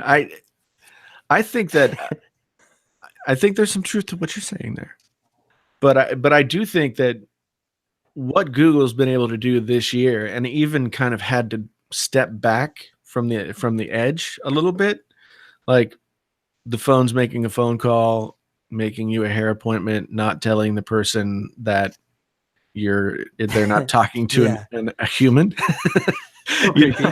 I mean, but I think that there are so many uses for that. There are so many practical applications for that. Like, think about how, with Apple and the Apple Watch, the healthcare implications of what the Apple Watch can do now. And if you marry that together with something like what Google's able to do with the information that they take in about you and what you do, then it could really be something where, if you have an illness, then your phone really could be the companion that says, hey, there might be a way to test for insulin for diabetics, like all that different kind of stuff. And even if it's just like, instead of having to set a reminder to take your pills, right? It's just Google knows you're supposed to take your pills. Yeah. And so it tells you, take your pills. These are the ones you need to take right now. Yeah. Yeah, Maybe it's it's just all, hey, Wilson. that burning sensation. Yeah, you should probably get that checked out. Yeah. Yeah. We sense See, that you have some kind of burning sensation. I recorded part of a video last week, and now I have to re-record it this week after Rene Ritchie came out with his video about the Apple Watch. So, and it wasn't so much it was a review of the Apple Watch; it was about the future implications and what we're talking about here about how, like you said, Jason, how the data that Apple will collect on you and this and that. You know, obviously, as long as you allow it, that the watch could be more useful in this kind of instance in the future and everything like that, and where Apple's trying to move to as more of a health kit integration type thing. Dom, you know what I'm talking about, right? Yeah. And I watched Renee's video and I went, oh man, I dropped that off yesterday at UPS to return it. So I'm actually going to go this Saturday to the Apple store and actually buy the watch again, because I actually regret it. And actually now I'm going to turn my video around into one of these. I returned the Apple Watch and I regret it. And here's why. Because my video was initially, I don't need it for notifications. I look at my phone enough. I don't need all this information. But now that I know and I understand what Apple's trying to do with the whole health integration there and like what they can do with their devices and how What they powerful the iPad is. Could do. Keyword there. Because they still haven't released anything that they announced to make the Apple Watch 4 a selling point. So yeah. there's that. So now I'm going to go back and I'm probably going to buy it again this weekend. So It's very interesting. So Rene Ritchie is an interesting, like, he clearly has access that other people don't have. Like, he's magical. He just had. He well, obviously he's part. I believe he's part owner of Mobile Nations. Yeah. Oh, he with was Mr. Mobile? okay.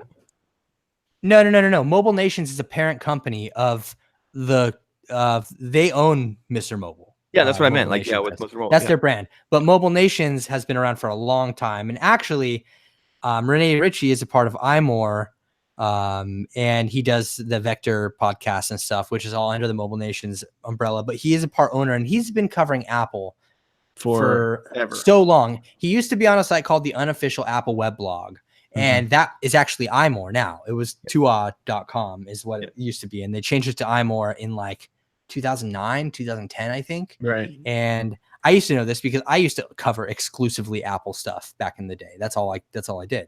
Right. And but that dude's a boss, man. But he's a boss, but he's also, I feel like sometimes he's also a little more biased than I would like. But he's very intelligent with his arguments. And so that I can respect. Because a lot of people that are really biased against Apple, they just, their argument towards why it's better than something else is because, oh, well, it just is, they don't have like an argument. But I don't see that with Rene Ritchie, because he makes some very good points. And I don't see that with Telusive Tech, because he makes very good actual grounding arguments in things. Most I respect people like that. Most of the time. I mean, I know he can be a little fanboy-esque, which is fine. Everybody fanboys over something. It's fine. Like, I don't even care. I'm not even arguing the fanboy thing. Rene Ritchie, though, anyway, I believe he's part owner of iMore and Mobile Nations, which gives him that access you're talking about. He's the one that released the first video on the new MacBooks, right? So that's when I knew that he had access, right? Earlier this year, right? Yeah. And I really like what he's doing with his channel. And I really enjoy watching his stuff, but I don't look at his channel like I look at other tech channels, right? No. Like when I watch his channel, I'm thinking like I'm gonna get like more deep dive, more sort of like journalistic access. That's how I look at it, like a journalistic type. Yeah. To what this stuff is all about, as opposed to like, some schmo talking head on the internet spouting off an opinion. He's much more of a journalist, and his videos. Isn't he? But he really is a journalist. Well, yeah. I mean, he's bringing that to the table. He's also Canadian. Well, I'm just saying. We won't hold that against him. I'm going to Montreal in a week from this Friday, and I was thinking about poking him and being like, how close do you live to downtown? Let's grab a coffee together. We'll see. So we'll see.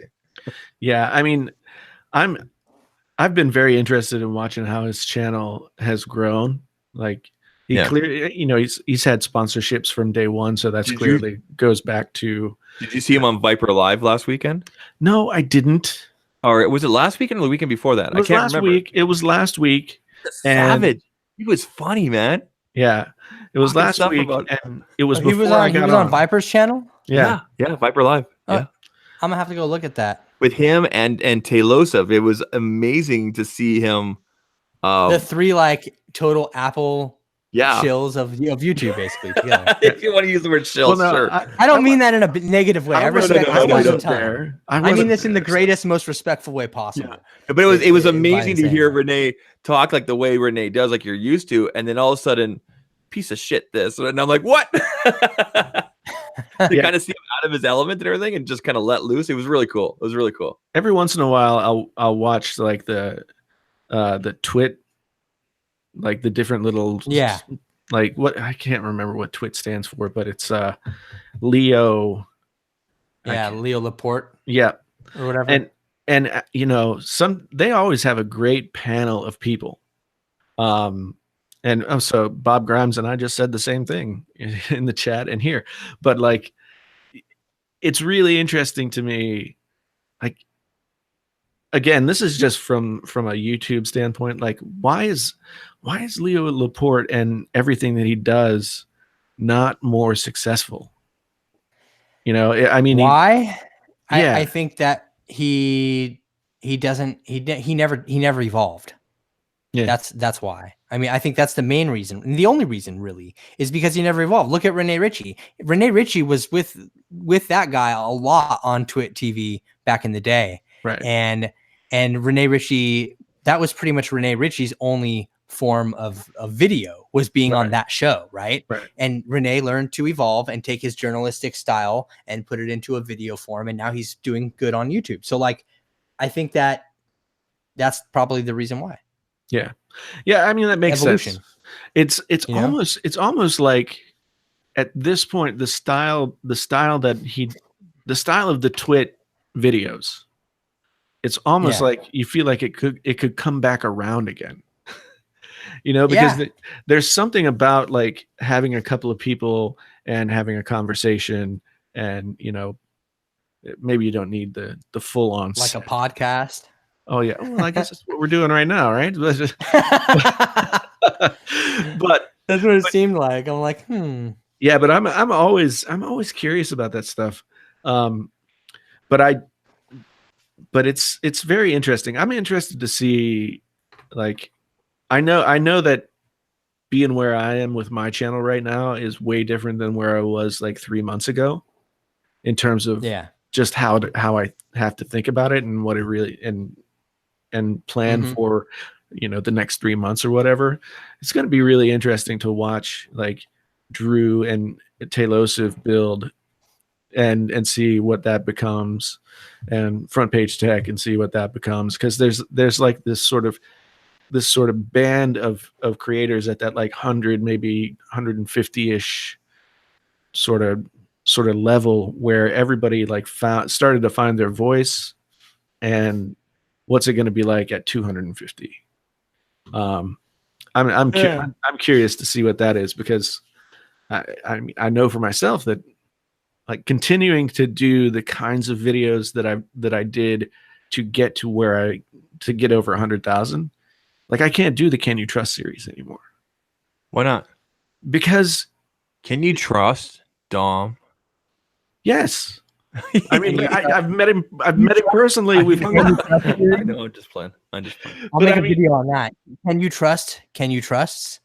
Yeah, that's the thing. Like, before I was punching up, like I didn't really know the people that I was talking about. I didn't really have any contact or access, but my goal was to like start that conversation and be able to have contact Jason, access would you say conversation. that the Jonathan Morrison encounter changed your outlook on that series? No, because I mean, Because you were nervous as fuck going to that studio, man. well, I mean, it's the classic internet thing. Like, I'm gonna go hang out with a guy who I know was not totally happy with what I had to say about him on the internet. Mhm. I mean, but You know? it's not like you completely wrecked him. You've No. gone way harder on other people. So Yeah. I mean, It wasn't that you said, and it wasn't even that you said anything that was untrue. You just spoke from a personal opinion, Right. and I don't need think you there's to anything do a wrong with hit that. piece on me so I can gain some subscribers, Jason. I'm just kidding. I'm just kidding. Yeah. So Greg's Gadget says now it's time to punch down. I don't like. I don't. Who am I? I'm gonna like do an expose on Viper or you know, like just try and crush anybody who's trying to make it up. I'm not gonna. Can you trust the Zach Talks Tech logo? What's you know what is Zach really saying when he wears so many logos at one time? I'm wearing whatever. I'm just joking because that other guy said something about that earlier. Yeah. In the Well, I show, didn't think he he was serious, all- but I looked around. I'm like, yeah, there's a lot of it here. Yeah. Can you guys see the pillow? You guys can see the pillow. It's No. right there. It's right I there. can't. Well, It's not in the Hangouts thing. Yeah. No. Not on my side of things. If I go to the YouTube browser, I can. But There's a couple pillows. I gotta get going though, you guys. I'm Yeah. I need to do things. All right, man. that I can't. Thanks for do coming on, right Dom. now. Appreciate it. Yeah. Thanks for dude, jumping on. Thanks for Let's talk having about me. aspect ratios, and it turned into this whole thing. So thank you for being here. Yeah, I've ruined your podcast. No, if you guys not at all. you guys are looking for Dom, I put his link there in the chat. Here it is again. It's literally youtube.com/Dom. You'll find him there.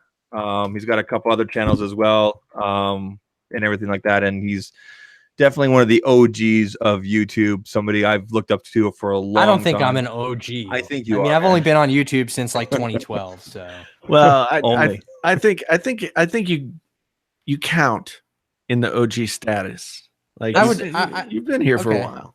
You've been here for a while. 2012 was like the year that I was like, okay, I'm gonna do this YouTube thing. You're close to 500,000 subscribers, man. That's crazy. Yeah, but I think that matters less than people put weight on it. You know what I mean? Like, I mean, I your reach, think that- your reach is there, and you have influence and everything. Like I said, I look up to you and everything. No, like I that, know. so, yeah. I appreciate that. Yeah. For sure. It's like the sub matters. The sub numbers matter, but then I feel like, and I don't know if I've gotten to that place or not. I feel like after a certain point, they don't matter as much. By the way, did you get to keep this 100-inch television? What 100-inch television? The one you did from a No, week that was ago. a projector. That's a projector. Oh, that's Oh, okay. Yeah, it's a projection screen. That looks deadly though. I gotta watch that. Actually, that whole setup was where this desk is behind me now. This whole room was that projection setup. I took it all Oh, it down. was okay.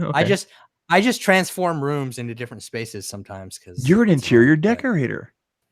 Well, it was fun when I went out to hang out and we did that video together. Like I got to watch Dom set up his whole thing because he's got an LA apartment. It's not the hugest place in the world, and he's like just like the tables coming out and then just like make it work. the overhead stuff, and yeah, it was really cool. I learned a lot just from watching you like set your stuff up Like, and go through that whole process. There are 3 things that have made me made me think outside of the box a tremendous amount more. One of them being deliberately moving into a much smaller place, because I went from a 6-bedroom house to a 2-bedroom apartment. Right. And so in my house, I had space to do anything. Basically, like I had I made different sets and things in all kinds of rooms and stuff and whatever. And that made me moving into a smaller place made me think outside of the box more. And it's only because I moved from Phoenix to Los Angeles that there was that change, for the same price as I got the house for is what I get the apartment for out here. So it's kind of crazy, but then the aspect ratio thing, thinking about differently about how I frame things, and also taking a step back from a lot of my cinematic tools and just using a camera and a tripod. Right. And just rolling with that. Like most of my stuff is now just camera and a tripod. I don't need anything.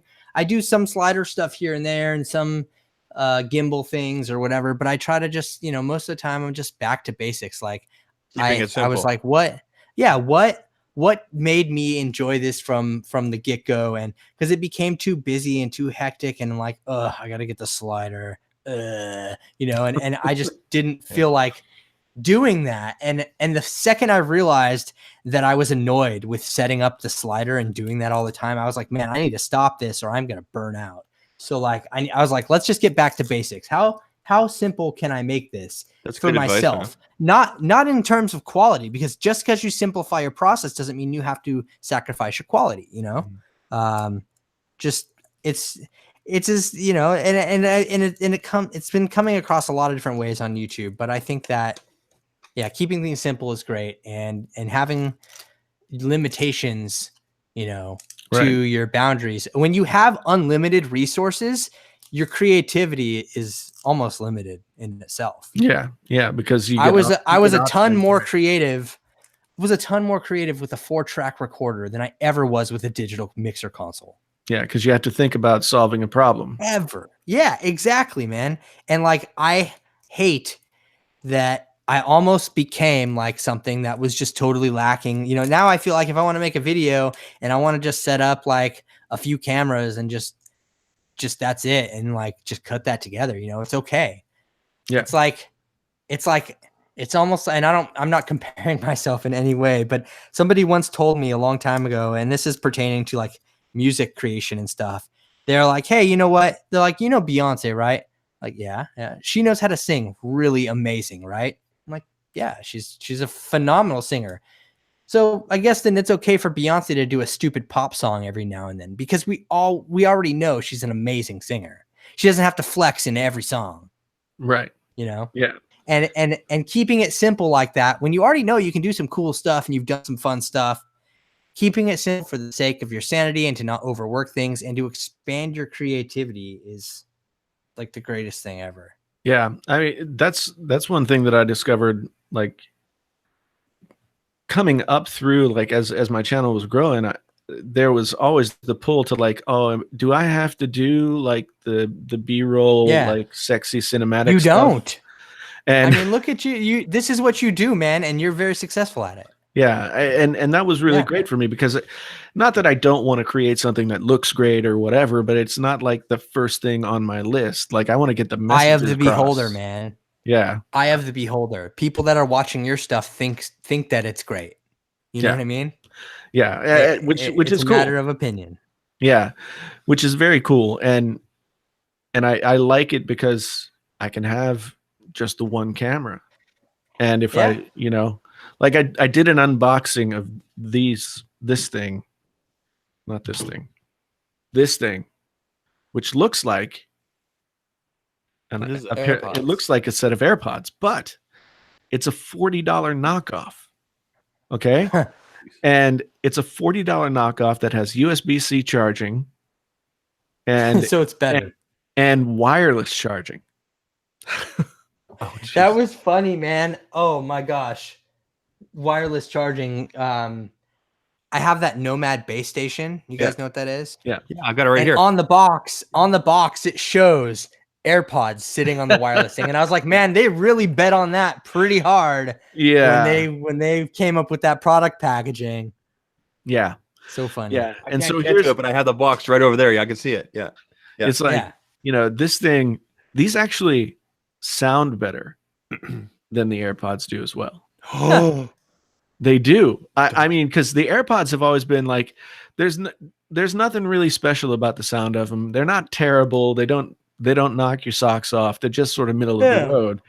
Whereas like it's a convenience factor. Yeah, these are much more like they have some presence in the mids. They have a little bit more top end on them, so the music sounds a little bit more exciting. What you're listening to has a little bit more life to it than the AirPods. And like the difficult thing is, like, this is a sponsored video, so I don't want to be like, you know, just totally overselling these things. But the fact of the matter is, like, they have a lot on the AirPods as it is. Now, they don't have the W1 chip, and so they don't have that great connectivity. They don't connect to all the other. You have to tap 2 more times to get to the connection. That's how I feel about it. Yeah, but they do connect it as soon as you take them out of the box. Yeah. It's just like, you know, it doesn't do all the fancy stuff that the W1 chip lets the AirPods do. So this is crazy though. I love it. I love Apple, and depending on what week it is, people will be like, well, why do you hate Apple? And then the next week I'll say something nice and be like, "Oh, you're just an Apple sheep." Like, Yeah. okay. All right. I'm gonna get out of here for real before I get lost in another tangent. All right. All right. Because Good to it'll see you, happen. man. Thank you. Hey, thanks for having me, guys. Yeah, Thanks for see you having later. All right. Take care. Yeah. So yeah, there's Cool. Dom. Good He was, stuff. supposed to come on and just talk about video aspect ratios, and then it turned into an awesome conversation. Yeah, That's great, man. yeah. It's good stuff. I guess it's 11 o'clock my time. I guess it's time to shut this thing down. So I can get my beauty sleep. That's a joke. Everybody can laugh. Oh, okay.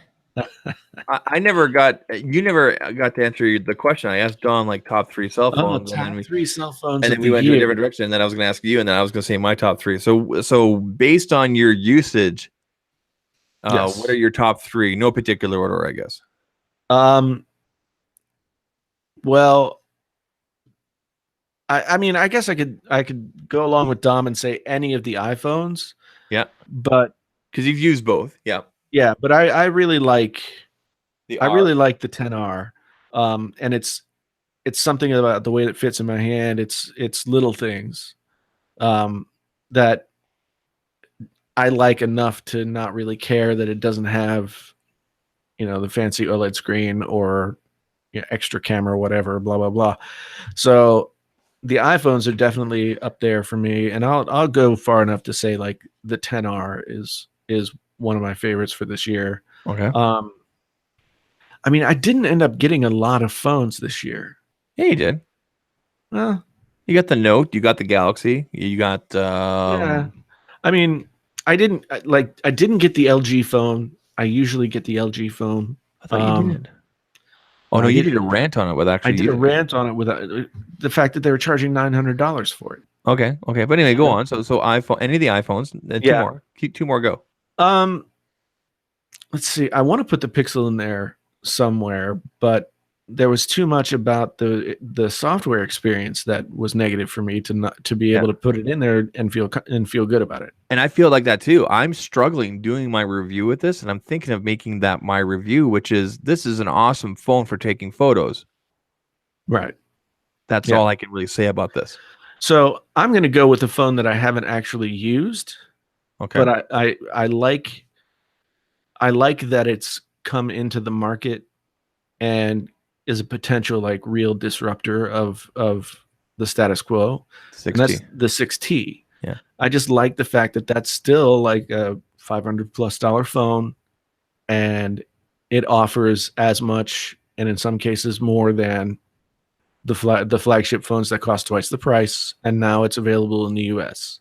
Mm-hmm. And I'm looking forward to seeing what kind of impact that has. Well, I think it's going to take a good year for OnePlus to catch on to being a name like Samsung, like LG, like around the dinner table for the average consumer. It's going to take a while. I mean, T-Mobile is not big advertisers, are they? They're not big.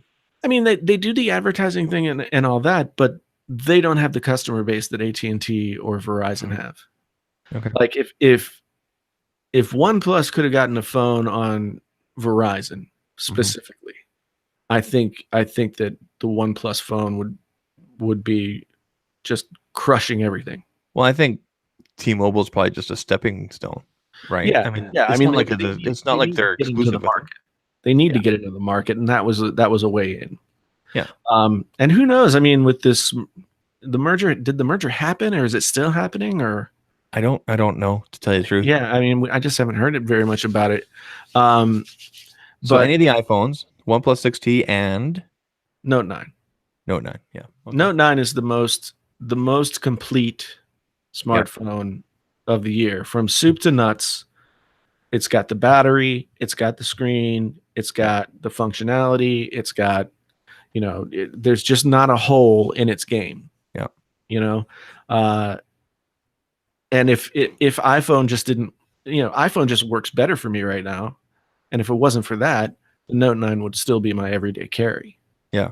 But being that I'm surrounded by like Apple products all day now, it's, the Apple phones make more sense for me. Yeah. But the Note 9 is the most complete phone, maybe in like a lot of years. Yeah. And that's how I felt too. So my top 3 are going to be in no particular order. Note 9. I said this at the start of the show, and I said it when you disappeared there for a bit. But the best overall, if you can afford it, if it's in your price range, whether it's on contract or outright right now, you will be completely satisfied with the Note 9. That right there. Number 2 is going to be the iPhone XR. Again, this is no particular order. And number 3, right now I could flip a coin and be happy. So number 3, I've actually got 2. So I technically got 4. So I have to flip a coin on this when I try to rank these things at the end of the year. Although I plan on doing different categories of things, it's going to be between the OnePlus 6T and the Mate 20 Pro, because I'm really enjoying my time with this. But there have been some hiccups here and there. But I knew that going into their software with this, Right. But I think if money or dollars is a concern of yours, the OnePlus 6 or OnePlus 6T, you're going to be very, very, very, very, very, very, very, very happy with. Out of 10, the camera is a solid 7.5. Right. And that's not bad. It's not No. bad. I would give the Mate like a 9.5, if not 10. Yeah. As it stands right now. So now that Marquez has come out with his like, I haven't had a chance to watch the video yet. It's really good, man. I kind of still want to do a video that sort of challenges the idea that the quality of your smartphone camera even really matters all that much. Well, I mean, I've talked about this before, and you've seen the photos before. One of our good friends, Dave West, who has a channel, he does these wonderful video tests and camera tests and whatever with phones like the Asuses and the OnePluses and like basically lower tier phones from the flagships, and you would never know looking at the photo, that came from a $200 or $300 Asus. There's some people in here saying the Poco phone and everything like that. There's nothing wrong with the Poco phone. I've seen some great shots from the Poco phone. I mean, you'll see it in Marquez's video. But the number one phone that came on top was the Mate 20 Pro, but behind that was the Poco. Don't tell me that. I'm supposed to watch. Oh, I thought you already knew that. No, you'll see. It's revealed right away. You'll see. Oh, okay. And Marquez actually gives reasons why he thinks that people went for that. It has to do with brightness and everything. You'll see. It's a really good video. But Poco was right behind that. The interesting thing, and this goes back to kind of what we were talking about in terms of your own, how you use your tools, like limitations versus option anxiety, et cetera, flexibility. Yeah. Like you can't take the user out of the equation when you're looking at these phones and their cameras. Like the user, each individual user is going to have a different level of experience. They're going to have a different eye. They're going to look at different things. They're going to take photos differently. Yep. And with that many variables, like it's hard to say like objectively one is better, because somebody else could grab the Mate 20 Pro and take dog crap pictures. Well, exactly. And one of the things, I can't remember if Marquez went into this video or not, but they showed some B-roll and everything like that. So basically taking the same photo, with all 16 phones or however many phones it was. My question is, and like, for example, you've seen my camera comparison videos where I literally take the phone out, I launch the app, I push the focus, and I take the photo, then I move on to the next phone. So I'm very specific about how I do that. I don't adjust white balance, I don't adjust brightness or anything like that. Did Marquez do this with his? I mean, like you said, there's so many variables, right? Like now we know he did say, we didn't add any filters, just straight out of the camera, this and that. But did you push the focus? Did you use the manual mode? Did you adjust the brightness? Like, we don't know. Like, I 100% believe that he did a fair comparison. But like you said, I mean, I'm sure it was a controlled test. Yeah. In the sense that everything that he did the same way with every phone. Here's a perfect example. I use an A6500 to film. Okay. Right. With the Sigma 60 mil, whatever lens it is on there. F1 1.4 60 mil lens on there. There, I have it set up in such a way that I just have to turn it on, hold down the button there to focus myself and go. I know for a fact there are things that I can do with this camera to totally change the way that my things look and everything, but I don't. And again, it's in the hands of the type of user, right? Exactly. Right. Speaking to exactly what you're talking about, right? Yeah. I mean, I got this new lens, Mhm. the Sigma 18-35, and it's YouTuber lens. yes, it's changed like what I can do video wise considerably. Yeah. Yeah. And it's not in any one, like, I can't say it's like this big thing or it just makes things look better, but I think I was able to move up into this space and make this space work easier because of that lens, as opposed to like what I was using before. Yeah. Yeah. And I've made 450 videos on YouTube. So it's like, Wow. I've developed a lot of stuff over the years that you probably couldn't see from one video to the next, but I didn't know shit about cameras when I started doing this. Yeah, I didn't know either. Yeah, I knew how to point and shoot. Yeah. Yeah, I didn't know how to edit video. I didn't know how to do anything. Case in point with that, with the thread there about the whole 2x1 expo. Now I've got a completely different outlook on it. And tonight when I film, I'm going to keep in mind. Hopefully, I can figure it out on my monitor here. But I'm going to keep in mind tops and bottoms. But when I go and put it into Final Cut, I'm going to try. What is it? 3840 by 1920, and just see how it looks. Right. Yeah, it'll be cool to see how that looks. I'm gonna try and do the same thing probably over the weekend. Yeah. See, look what Mauricio says here. In the MKH video, BlackBerry beat out the iPhone on the votes. Yeah, that's kind of surprising. Like, I think the iPhone was knocked off very first in the bracket. You'll see it's knocked off very quickly in the brackets. Yeah, but we also know that the iPhone can take fucking pictures that you couldn't discern from a $3,000 camera. Yeah. It's, again, like in a testing scenario, it might not perform. It'll perform in a different way given the different aspects of what that testing scenario is. And I've said this before. I think any smartphone you buy, whether it's tier 1, tier 2, tier 3 type devices, in the last 3 or 4 years, I'll say up to 4 years, you're gonna be happy with the quality that comes out because, like Dom said, are you blowing up your photos to put them up on a wall? No, you're looking at them on your phone. You're watching it, looking at it on Facebook. You're on Instagram, this and that. I mean, right. When was the last time you actually printed a photo? I'm not saying that there aren't people that don't do this, but I mean, it's a very rare occasion for a very specific reason. Like you want to, like, I think when we moved into this house, Teresa, my wife, she wanted to frame family photos, and we just had a bunch taken, and so we like printed them out. Yeah. But that's not something that you do on a daily basis the way that you might have in days gone past. But now they have these like instant things where like you can get a photo spit out. Like, yeah, we called that a Polaroid back in the day. It used to be a Polaroid, but now it's like, I guess they're Wi-Fi connected to your phone, and it just will print out a shot right there. We used to distribute one at the company I work for, made by Polaroid. It's a little printer. It's like the size of your smartphone that has the paper. Yeah. Yep. Yeah. So it's all like, I don't know. Sometimes it's really throwing me off that Willis changed his name. I'm like, who is this Sean guy? Yeah. I like the name though. Sean Diggs Tech. Yeah. Oh, it's GameSki in the house. GameSki in the house. Yeah, we've only been here for 3 hours, man. Where were you? He did a photo of you. Did you see it?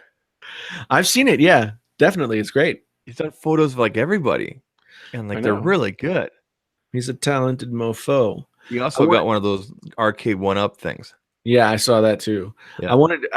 I've been meaning to send you a message there, Keith, because I went and looked at my analytics, like the top 20 performing videos of like the last 48 hours yesterday, and 9 of the top performing videos for me in the last 48 hours as of yesterday were my gaming headset reviews. Really? Yeah. Wow. Yeah. Which just goes to show, like, I mean, tis the season that would make sense. But yeah, it's kind of interesting. And it makes me like, so my video yesterday, I was trying to leverage like doing some more product related things again.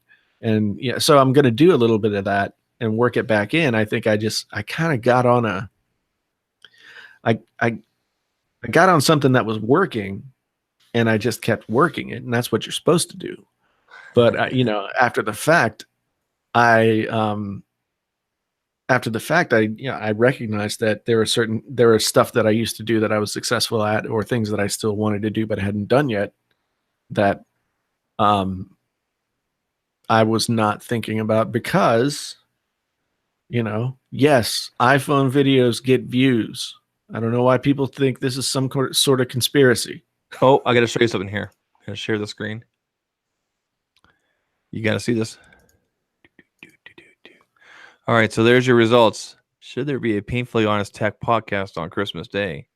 63% of respondents, yes. 18% no. 18% for Wizard Squad, which is basically a yes. Yeah. Yeah. Excellent.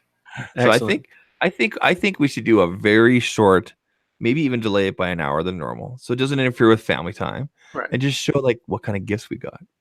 Again, it's your call though. It's your show. No, I mean, I usually like to do something anyway. Also, thank you. 'Tis the season for affiliate money. I know, man. After our conversation, I was like, shit, I'm not performing at all in this affiliate stuff. Yeah, people are making bank on the affiliate stuff. And the only thing that's still making me affiliate money, the only thing that's still driving people to Amazon to buy things are the gaming headset videos.